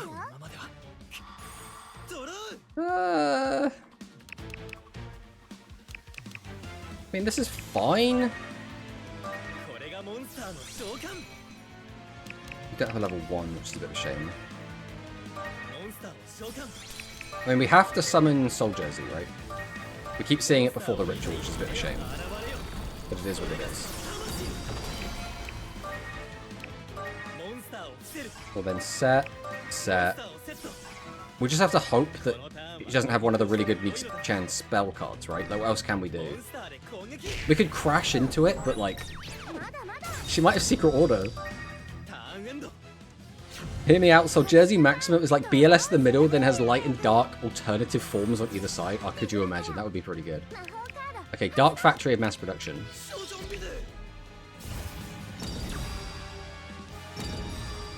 Two vanillas back to hand.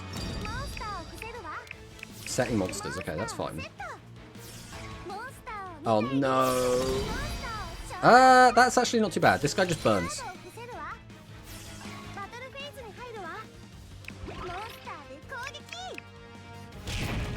My poor Sushi. Oh, are you gonna crash? Well, there's nothing we can do about that. Okay, 16 and a 15. That's beatable. That is actually a really good hand. What's the best, like, end board here, though? Probably just those. Which means I think we just don't even bother with Seahorse, unfortunately.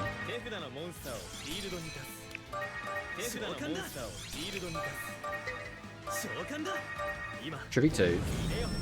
Come forth, new warrior. Bluetooth Burst of Dragon. Activate the effect.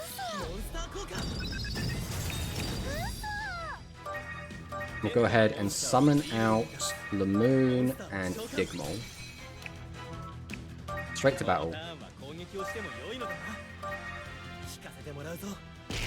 I was waiting for her to use her trap that reduces her own attack to like get back a load of cards from the graveyard. What's it called? Iwakai Nightmare?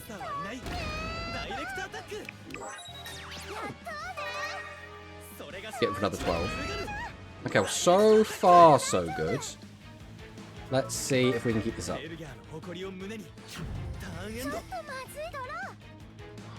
No. Oh god! No! The one card we're afraid of! Imagine if she now goes meet and greet. Imagine she just meet and greets us.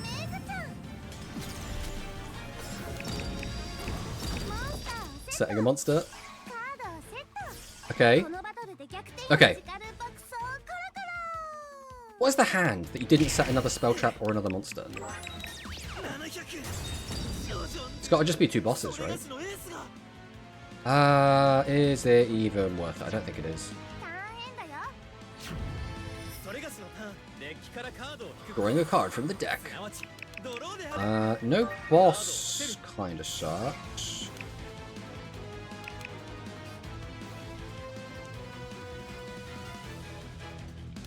I think we do drop Kaiken Knuckle in attack position.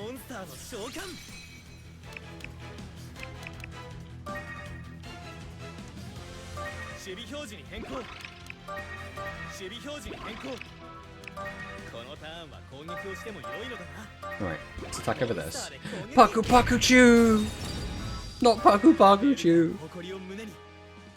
I love that little guy. Right, let's see what we got.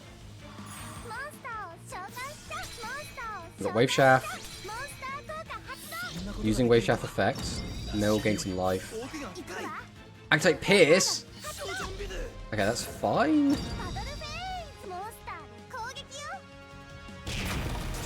Gets rid of Dickmole. That's fine. Who is attacking what?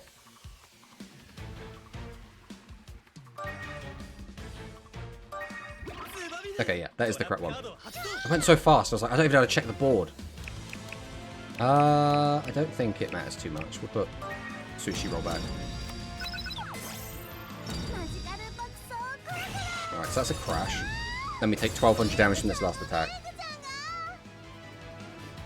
No, I don't think it matters. Not with the current setup we have. 1200 damage. We still don't need to use this. Right, turn end. Let's see what we get. Let's see what we get. Come on. We're looking for a boss. It's bloody spell card. Always comes out at the worst time. Alright. We'll go Glyco Razor. We'll go Nandes. We'll go Assault Cannon. We'll set our ritual, go to battle. So this guy's got 1200, so we have to make sure we attack over that with the 15. Speaking of Grudge from the Grave. Uh-oh. That is actually a really horrifically scary hand that he has just added.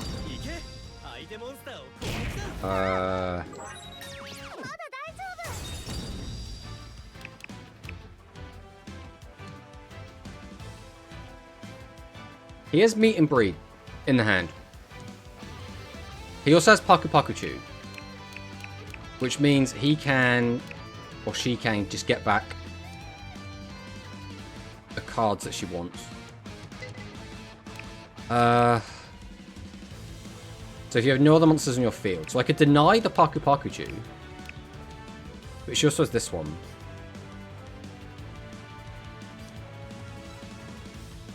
I think I have to not attack here, because if she uses Meet and Greed and she has access to the boss, I'm just dead.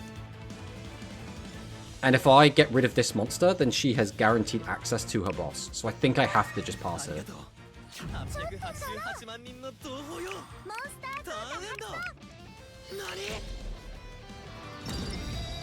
Oh.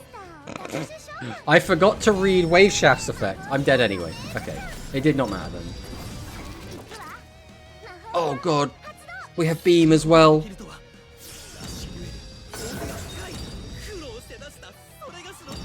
I mean, this is maybe less damage.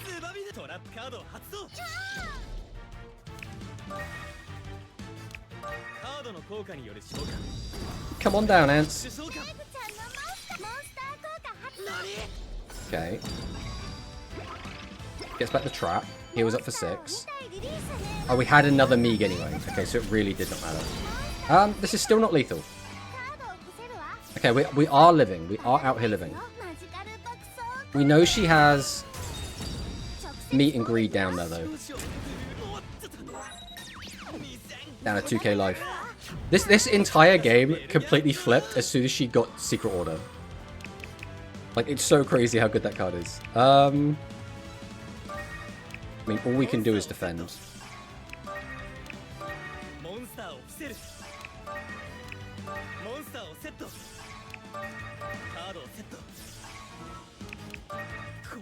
We just have to hope. Aren't we just dead? Because she'll just go meat and greed, attack, and then that's it. Because unfortunately, counter cannonball ain't saving us. Go counter cannonball. Unfortunately, I think that's the best we got. I don't think we could have done anything different there, but... Meeg's gonna be a wall, isn't she? Meeg's gonna be such a wall.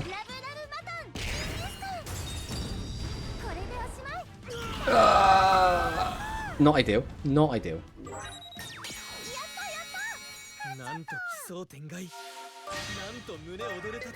Alright. So now we have to try that again. I think what really... It's just going to come down to like when we see bosses, I think. Obviously, again, we can keep dueling until she like breaks. And that's another like way we can get through it. But we'll have to see. Okay, we'll skip through that.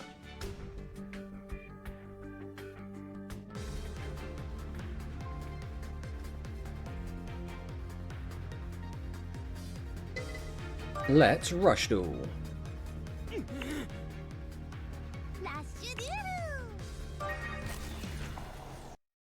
Let's see what Meek's got. Come on, we can do this. We can do this. Oh, we should have actually opened a pack there. I just completely forgot. Alright, we'll bump the death count up. That's fine. We'll remember to open a pack after this. Or we'll try to remember.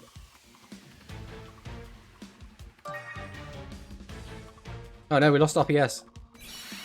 And we're going first anyway. It's fine. We'll have one more crack at it with this deck. Then we'll open our pack. And if we lose again, we can open 2 packs, which is exciting. 2 bosses in the open. Ooh, I don't really like that, if I'm being honest. I think it has to be Soul Jersey. I don't think we can not play Soul Jersey. Set the trap, pass. We really don't want to use the counter cannibal trap, so we're just not going to. Let's see what he's got. Forest! Oh no! Oh, Forest is going to make things so much more difficult. Like, so unbelievably difficult. Okay, what are we getting? No. I think we have to just summon out as many cards as we can, get as many draws as we can, and apply as much pressure as we can. Unfortunately, I don't think that's going to be enough. But we're going to do everything we can.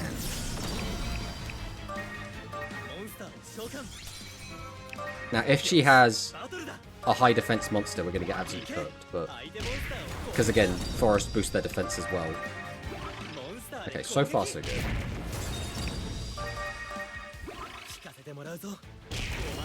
Okay, we're all good. We're all good for now. Right, we just need her to run out of normal summons. If she does that, this should be fine.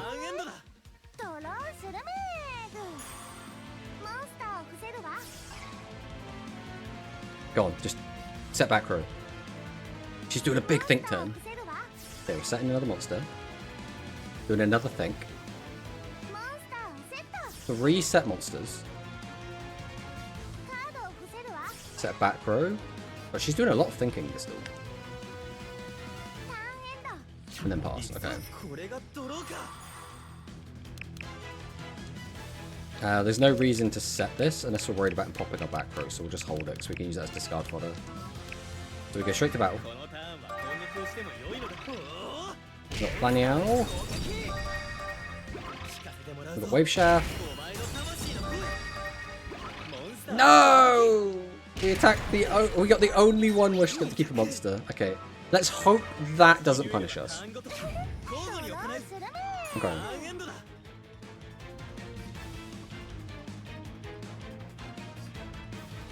I'm worried that she's going to get like a big meek turn. I'm kind of hoping she runs out of normals.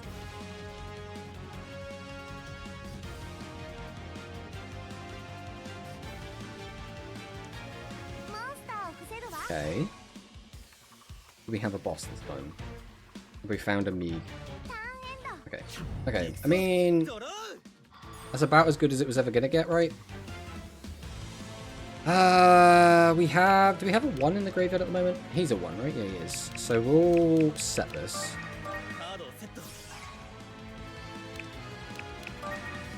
Activate your effect. Now, how greedy do we want to get? That's the next question. I kinda want to get greedy. Okay. Never punish, never punish. Swing over Paku Paku Chu. Get him for the 28.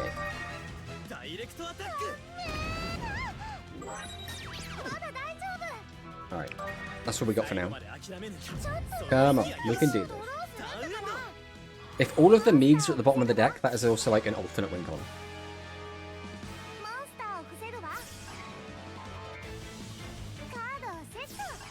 Only 2 monsters. Okay. We can get... That's also huge. That is so big. We'll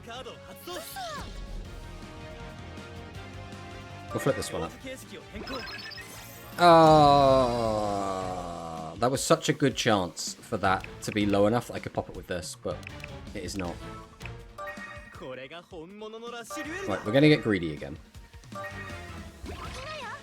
Okay, that's going to reduce its attack.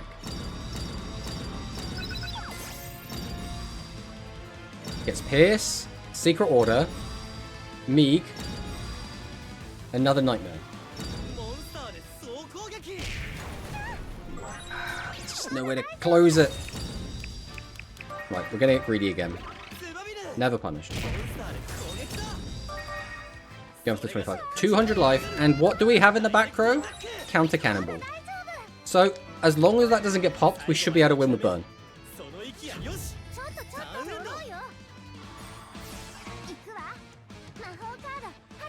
Secret Order!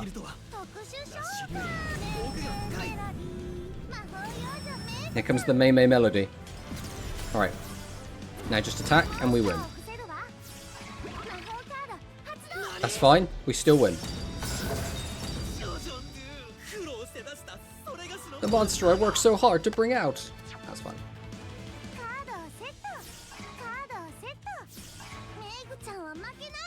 You won't lose, huh? Know what you can do about this then, huh?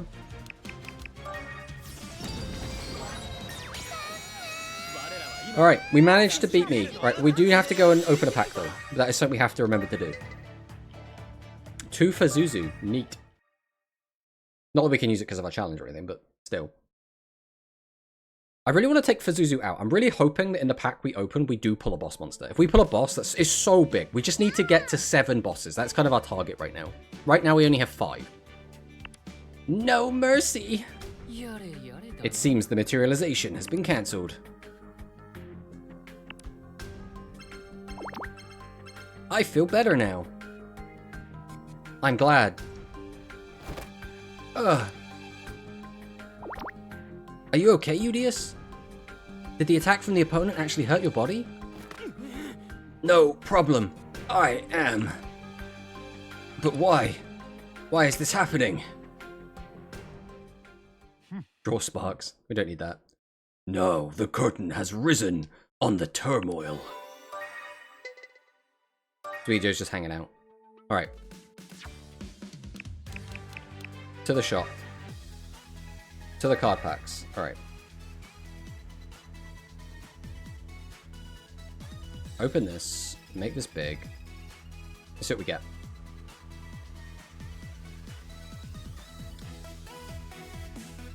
Illusion Strike.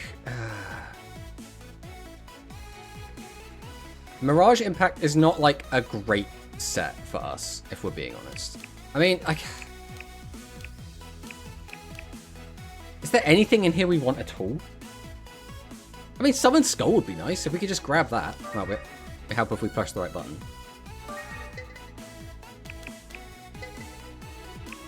Right.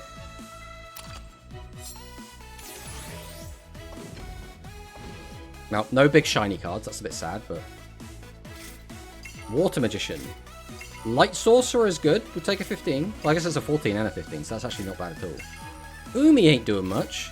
Another Seahorse Carrier. Actually, that's not awful, you know? I was expecting garbage, but pleasantly surprised.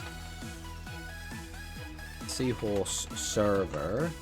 Umi. And another Seahorse Carrier. Okay.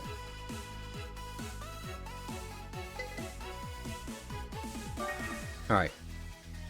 Let's go and edit the deck real quick. Put those new cards in. Now, what are we taking out is the issue. We're going to put in what? 3 cards? So I need to take 3 cards out. What in here is just bad and has like no real purpose? These guys are in just as 1200s. We don't have many like attacking monsters is like an issue we seem to have.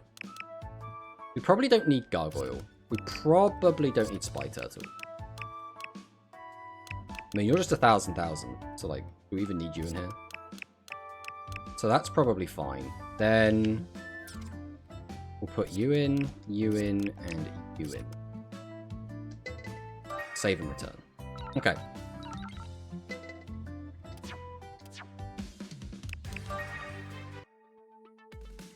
Alright. What's our next destination? Advance the story. Udius Velgir. Now, from the far ends of the galaxy, a lone space warrior races through the new battlefield called... But I don't understand. Why did Chupataro do such a thing? At that time, I felt the power of Earth Damar from inside Megchan. And now the one who has Earth Damar is... Could it be Zuijo's doing? I was deceived. Deceived? By whom? Zuijo. If it's you, you might have an idea of Zuijo's whereabouts, right?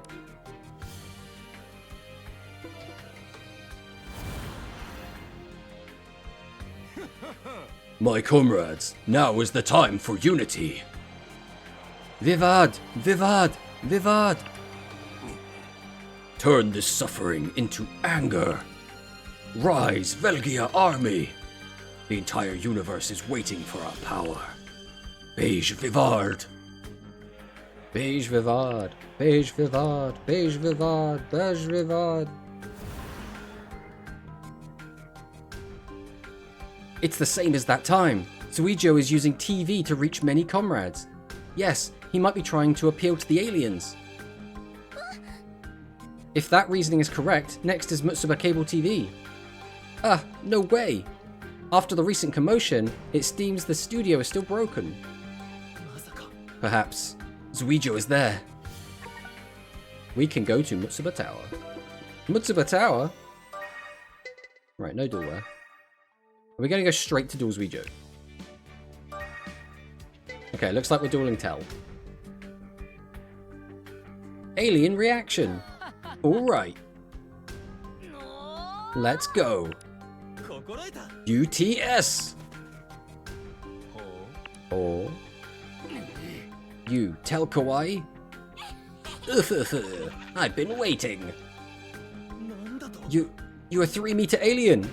Zuijo should be here. Where is he? I'm thirsty. We just want to see what happens to the aliens living on this planet. Zuijo-sama's grand plan would not be interrupted by anyone. Grand plan? If you want to know Zuijo's whereabouts, you'll have to duel us. I'm gonna have to duel against both of them. Alright, Tell shouldn't be that bad, but Mitsuko's gonna be such a headache. Let this parched dual desire be satisfied. Okay, Kappa time. Let's go, Kappas. Easy clap the Kappas.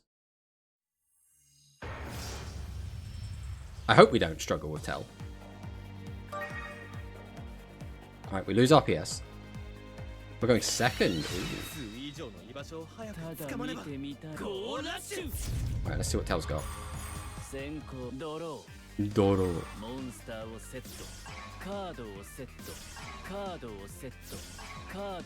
Only one monster. We can definitely do stuff with this. Right, little D. Silver Wolf. Let's go. Zeniga Vazols. We'll go Cormelian. We'll go Striking Kaiken Knuckle. We'll go to battle. We'll go for the 15. Right, so this one reduces my attack by 2,000.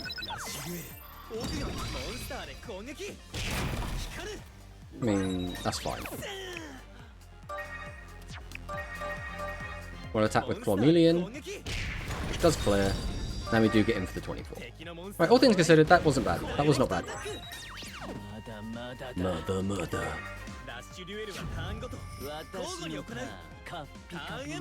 Right, how many monsters are you going to summon this time, and do you have a boss? If he gets out his River Slider, it's still going to be a little bit annoying for us, because it's still a 2500 guy. Alright, he is hard bricked. This is looking pretty good for us at the moment. I guess I do want to just draw more cards, so I'm going to get rid of these two, get out another 24. Then we are going to summon out Light Sork. We'll go to battle.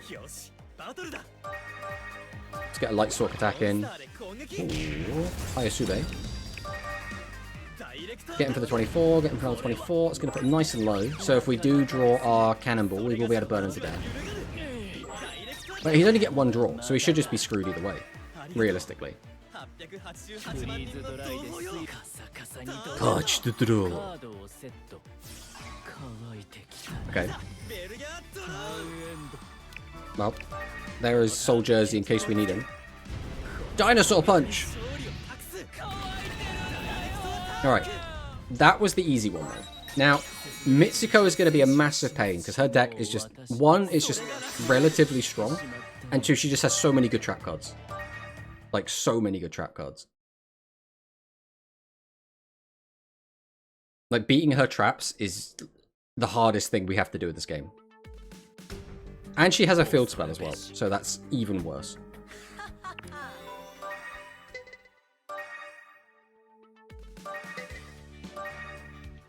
Let's talk about Zuijo. You're the only one left, 3-meter alien. Are you just gonna laugh? Oh, no chat, okay. I will stop Zuijo's plan no matter what. I won't forgive anyone who interferes with Zuijo-sama. Right, let's go.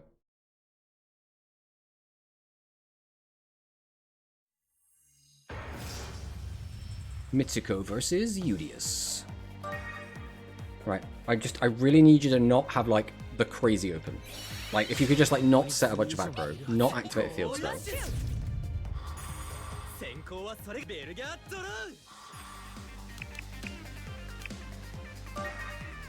Right.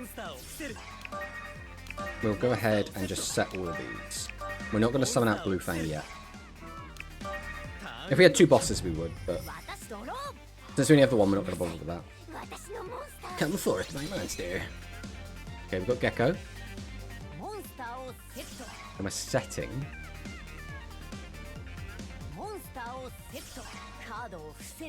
Setting 2. Okay. And then you attack the only one you can beat over. That makes me sad. We can do stuff with this. The issue is, she might have 1,300 defenders, which would be, like, a little bit annoying.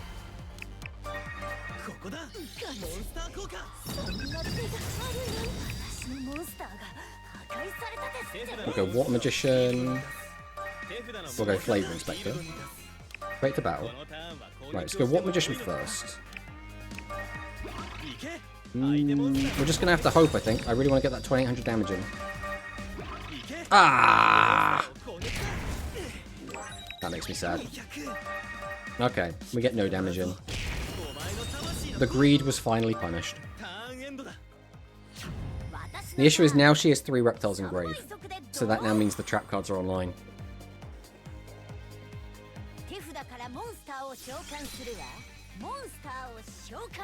Okay. Okay, those are fine. 2 face reptiles on your field and 1 face level 8 monster on your opponent's field lose 2,000 or lose 1,500 attack. Okay.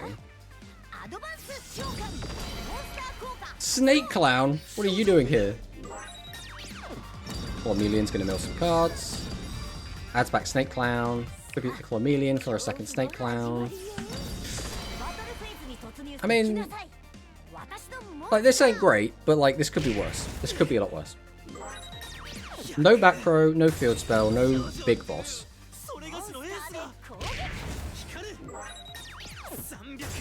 Let me take the 4. We just need to draw into another boss. That's what we need.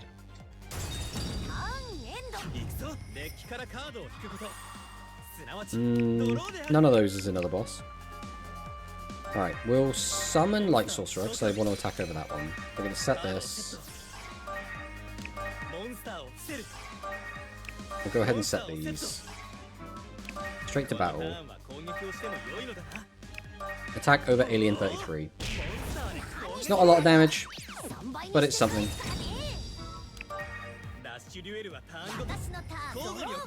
Alright, how scary is this going to get? That's fine. Ooh, that's the mill. Pay 1,000 life points, then top 5 cards to the graveyard, then if reptile card is sent to the graveyard, you can make face a reptile monster on your field, gain attack each number of reptile type monsters sent to the graveyard. Okay. All things considered, that's really not bad.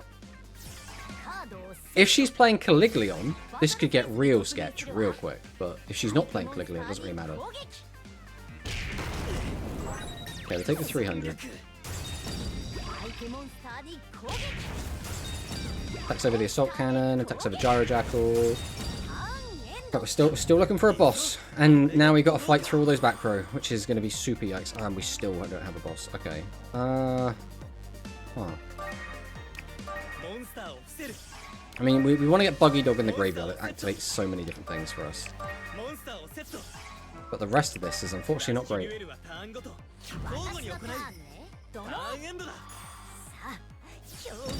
Tributes for the 3rd Snake Clown!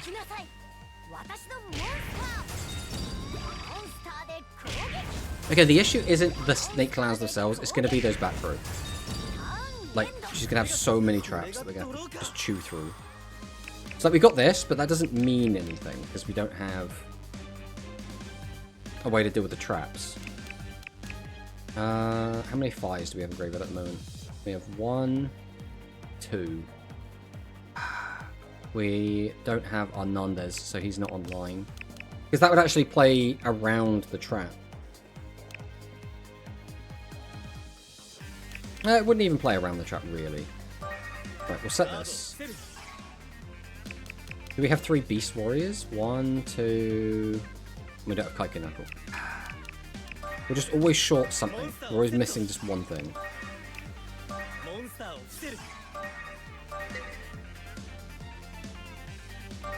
I think we have to get him to use a trap, though. Else we're just gonna, like, be doing nothing forever. I could just leave this here. That forces him to find an out to this. Which is actually not bad. I think we will do that. We'll just leave this in attack. He might just have an easy way to clear it. But... yeah, now, if they're in defense position, and we're attacking over defense position monsters, now we don't have to worry about losing a load of attack. So this is actually huge.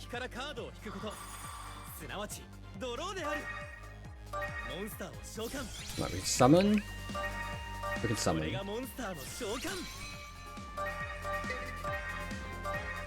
We'll go for Zeniga Gazelles. We'll set this. So his effect is now live. The issue is, because my life points aren't low enough, I wouldn't get the extra reduction, so I don't think it's actually worth it. I think we just attack into the defense position monsters. Because if I attack into his guy and he has the minus 3,000 attack trap, I get absolutely punished.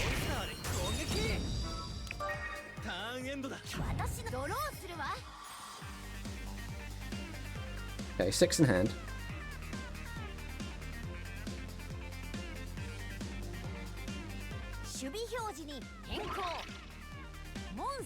Summon a monster. Why are we summoning this?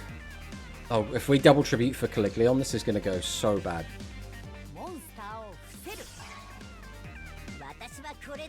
Are we literally doing that to bait with the trap? Is the AI smart enough to do that? Well, there's BLS. Doesn't do a lot for me right now, but it's neat that it's there. Okay, we'll summon this. Go to battle. We'll attack with this into this. Okay, there's the trap card we were scared of. So now we don't lose a boss, which is huge.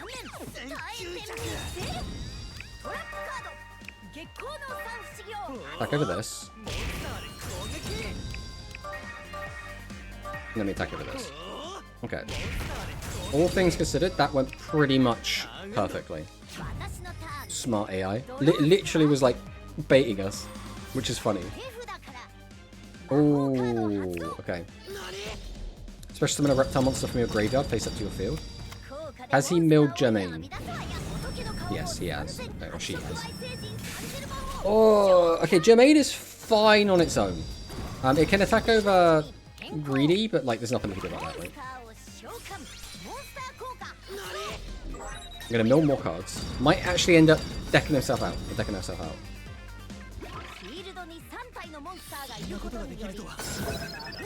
That is super painful because you're definitely gonna hit over my Utopia here. I mean, it's not great, but it could be worse. It could absolutely be worse. We still don't have that one engraved, do we? No, we still don't have our one normal Aqua engrave. Okay, okay. We'll summon. Summon. Have we used our ritual spell? I haven't seen it yet. But is it even worth holding on for it? I guess it doesn't make much difference because we want to get the boat out of our hand anyway, right?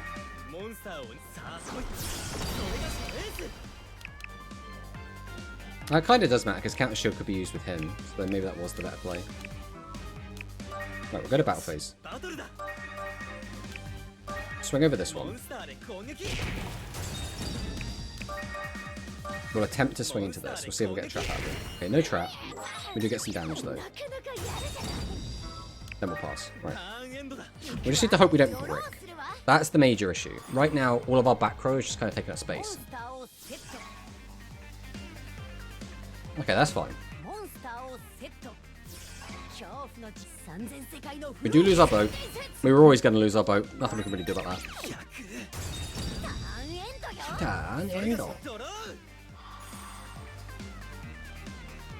that. That is maybe okay.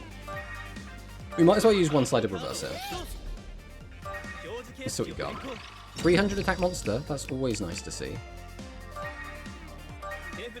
We'll summon.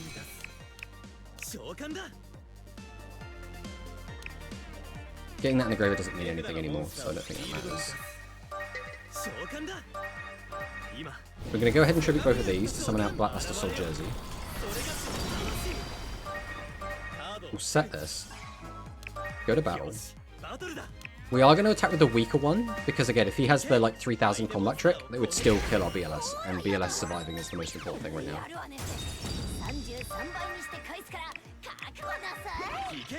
So we get rid of Alien 33.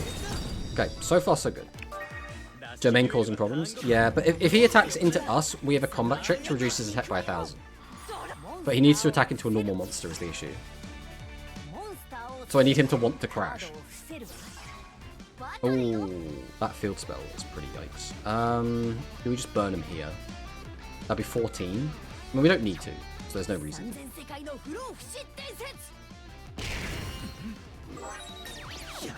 I'd rather discard the Jersey spell card as well. There it is. Okay, what is the play? I need him to attack into this, so I kind of need Like, no matter what I do is risky. If I set cards, he'll keep attacking them. So I think we're going to have to take a risk and not summon anything. That also means I won't draw any cards.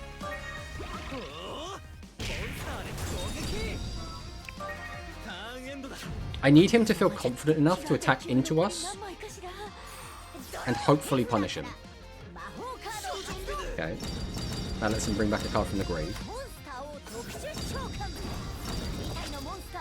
Tributes both for another Saint Germain. That's fine. This is the problem. He's going to activate the field spell. He's not activating the field spell. Okay. So we can go counter shield. I don't think it matters what we put back. Like, in terms of I don't think I need anything stuck in my graveyard still. Like, keeping a level 1 in there is probably worth it, so we'll just put Water Magician back.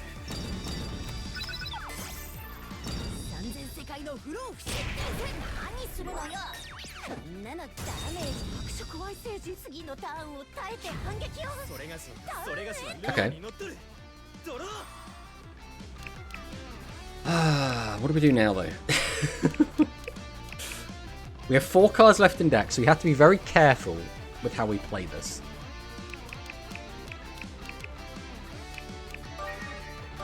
Alright, we'll summon out Outfielder. We'll give Outfielder a sword. We'll go to battle.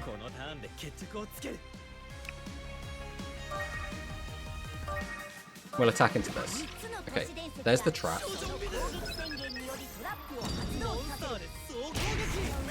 Okay. That's the 3rd version of that one. So that's fine. The issue is, if he's able to summon out another just big-ish guy, yeah, I think we're just dead. We could have set more cards, but I was worried about the number of cards in the deck. I mean, we'll do what we can, but this ain't going to be enough. Down to 100. We just could deal 100 damage. We still, by the way, have Cannon Soldier in our deck. So if we had drawn that, we could have burned for 500.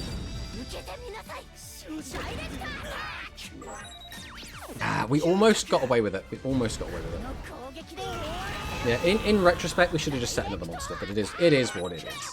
That's 11 losses on the board, which means you do get to open another pack, which is at least something, right? Hoping for a good pack now. We would have won if you set. I mean, potentially, right? We don't know that because we still don't know what the other back row he had was. So, well, I suppose if we can guarantee that we draw into the Cannon Soldier, then we do win. I don't know if she has any way to, like, punish sets or not in the deck. I don't think so, so we probably would have if we just set. But I didn't even think about the Cannon Soldier until afterwards. Alright. Here we go again. Come on, Fortissimo of the Whirlwinds.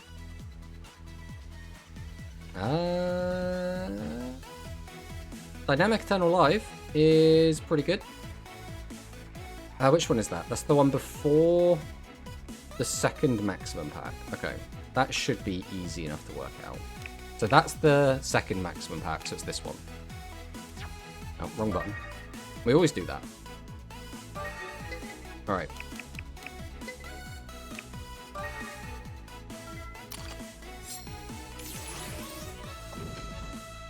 Okay, we have a super. Let's see what we get. First card. That's not great. That's still not great. Is there a world in which we play Gatling? It's just bad. Like, we needed another level 7, but not that one. SR Cheating Tomato. Now, we always use whatever ticket we have. Transmigration of Curiosity. Unfortunately, also bad. This pack is all garbage so far. Like, none of these cards are going in the deck. We have to hope this is something.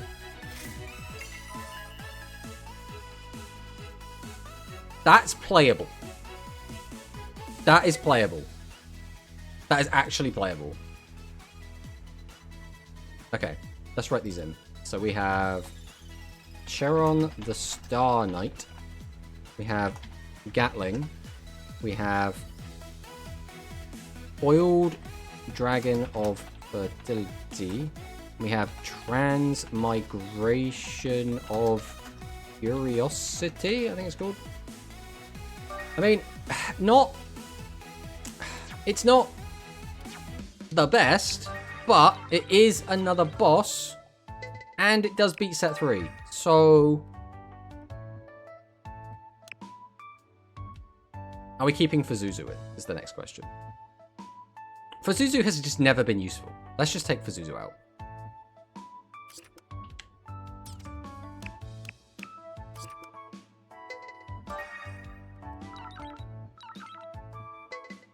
Alright. Let's see what we got here. Alright, fingers crossed we get a good start. I mean, last time we had a good start, it's just we didn't have any way to deal with set monsters. So she just set, and then just as soon as one of the Saint Germains hit the board, everything just slowed to a crawl.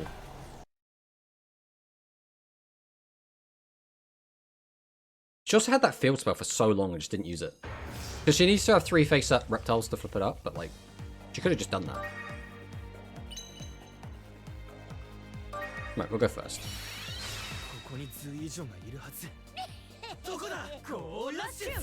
Right. What are we getting here? No bosses. I mean, for a turn 1 hand, that's fine, right?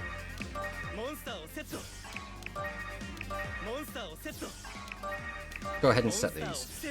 And then we'll pass. I really wanted to open Fortissimo. If we could get into Fortissimo and get more Jersey cards, I would be feeling so good about this deck. Alien 33. We got Chameleon. One of the traps in the bin already is pretty good. Grasbeck Gecko. Summons Gecko. Activates the field spell immediately. That is horrifying. Okay. I mean, that's just something we're just going to have to deal with. 600 attack is just a really big number.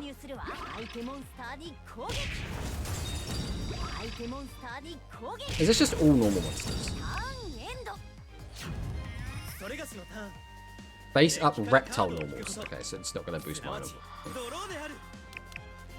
I mean, we go for it, right? We always go for it.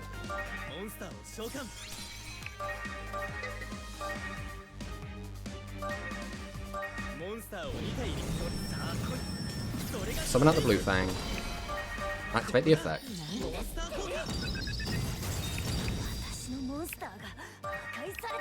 So the issue is, he could just have another copy of that trap. If he does, there's not really a lot we can do about it, so... Yeah. Alright, that's 2 of the trap gone at least. And that's pretty big. That is pretty big that 2 of the traps gone. Because it looks like she's not playing the other trap.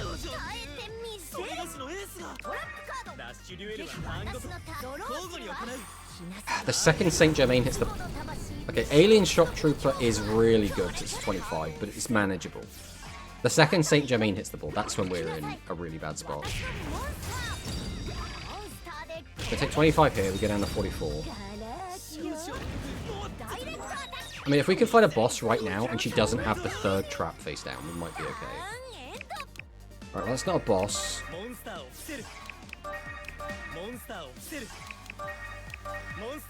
But we can empty the hand, bar an online Seahorse Carrier, which is pretty good.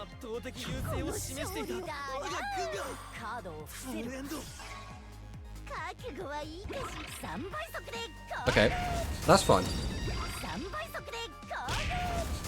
That's fine-ish. Okay, this is where we're going to find 2 bosses. Let's go. Ah, that is like the worst. Okay. That sucks because it means we have to get rid of our Seahorse or take 2,500 damage. So we're going to get rid of the Seahorse, unfortunately. I suppose we could have just used 1-up and kept the Seahorse. Because we probably want to use the 1-up either way. But then if we use the 1-up and lose the Seahorse, it's basically the same thing. Not really.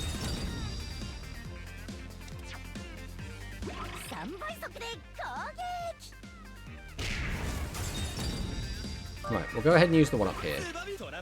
Because we're always using this one way or another.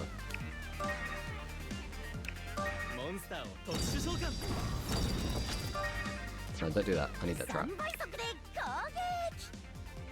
Okay. So that's fine. Right, we have got a boss. It's not the best boss in the world, but it is a boss.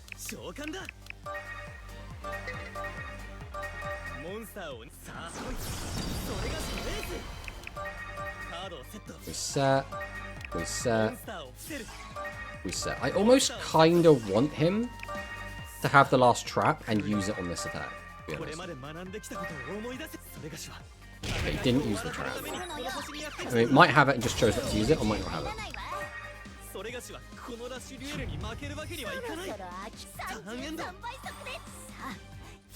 Okay, tribute for Snake Clown. Coming out Gecko. Attacks over that. Again, nothing we can do about that.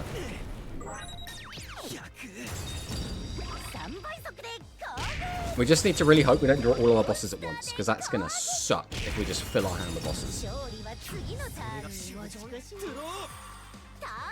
There's 2 bosses.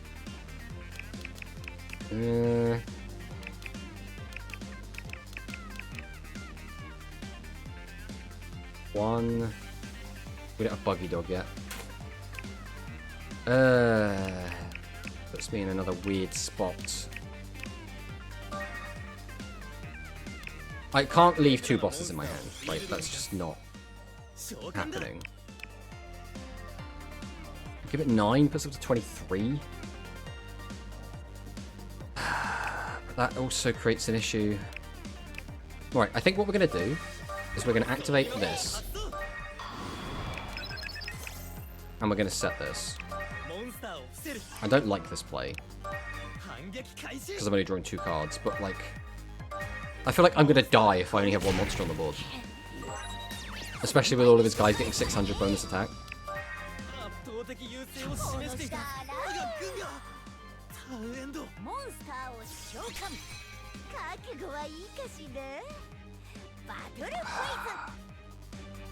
Okay, we are going to use our counter shield.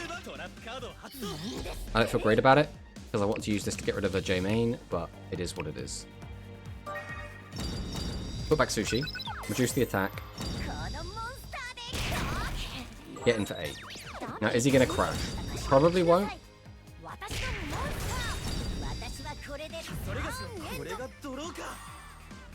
Oh, another boss? Brother, what are we doing here? I can't just keep... I mean, if he attacks me, I can get one of them out of my hand. So maybe it's not awful.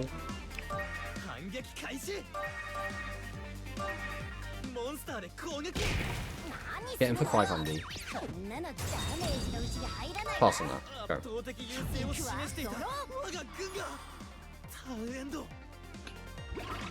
What you got? Oh, no. Don't mill Saint Germain. Wait, do you have 3? No, you only have the 1. It just kept showing it on top. Double tribute. Okay, so here comes Saint Germain.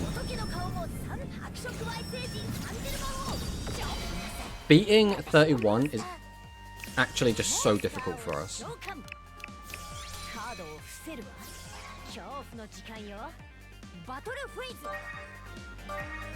Right. We'll go ahead and use this. That'll get the Zenny out of the hand.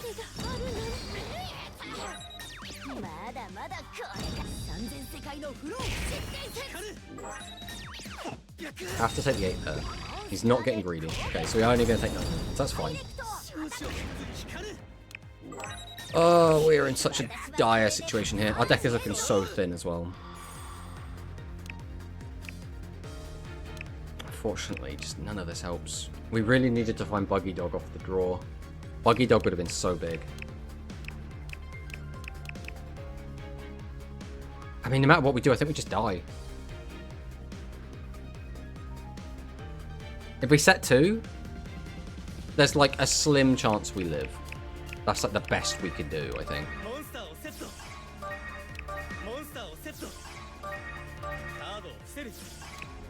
And even then, there's an okay chance that we draw into our last boss monster in deck. Okay, that's pretty damning. Yeah, now he just... Yeah, that's just lethal. There's nothing we can do about that. Looks like we're cooked. We definitely do look cooked. I mean, it's the field spell, man. As soon as the field spell came down, it was like, now winning is like so difficult. So what we were hoping is that we could get to use our pinch hitters effect, but we need, because of the way, you know, this works, we only have 3 monsters in the entire deck that fulfill that requirement. And we didn't have one of them that's still in the deck. Alright. We'll get our death count up again. And we'll go and open another pack. We can manage to type correctly. Bozuijo-sama's great plan. Alright. Oh, wrong button. To the shop. Alright. Come on, Fortissimo.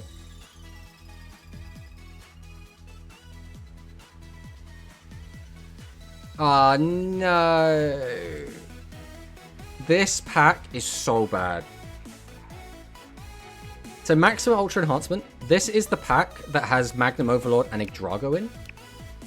The issue is, like, almost all of the Cyburst cards in the first wave are just bad, unless you have, like, all of them together. The Magnum Overlord stuff is also just not great in a vacuum. Card destructions, like Trap Hole is probably the best thing we can hope for from here. We will never see Zuwaijo. Exactly. Alright. Cat's Eye. Oh, this has the cat stuff and the outer space stuff in it as well. That is probably the higher end of stuff we're going to get.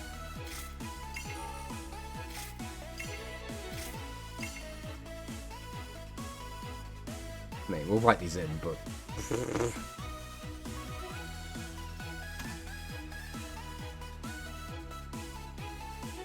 I don't know what we're meant to do with these. Yeah, this set is just so bad, unfortunately. Wash Sprayer, the Clean Scateer. But we have come to 4 o'clock, so that is going to be the end of the stream. Now, obviously, like, we had the exciting leaks, and then we went into playing some Reverse Masochist. Reverse Masochist has been fun. I don't know if it's quite, like, as engaging as the usual content, but, like, I'm enjoying playing it. I think that's what really matters. But on Sunday, we'll be back with Digimon. So I know a lot of people like Digimon. I know a lot of people don't really care about Digimon. That's what we're going to be doing on Sunday. And then we'll be back with more Yu-Gi-Oh! Content on Tuesday. So Atron is a draw 1 now, at least. I mean, if we have the Femtron in the graveyard, which we probably won't.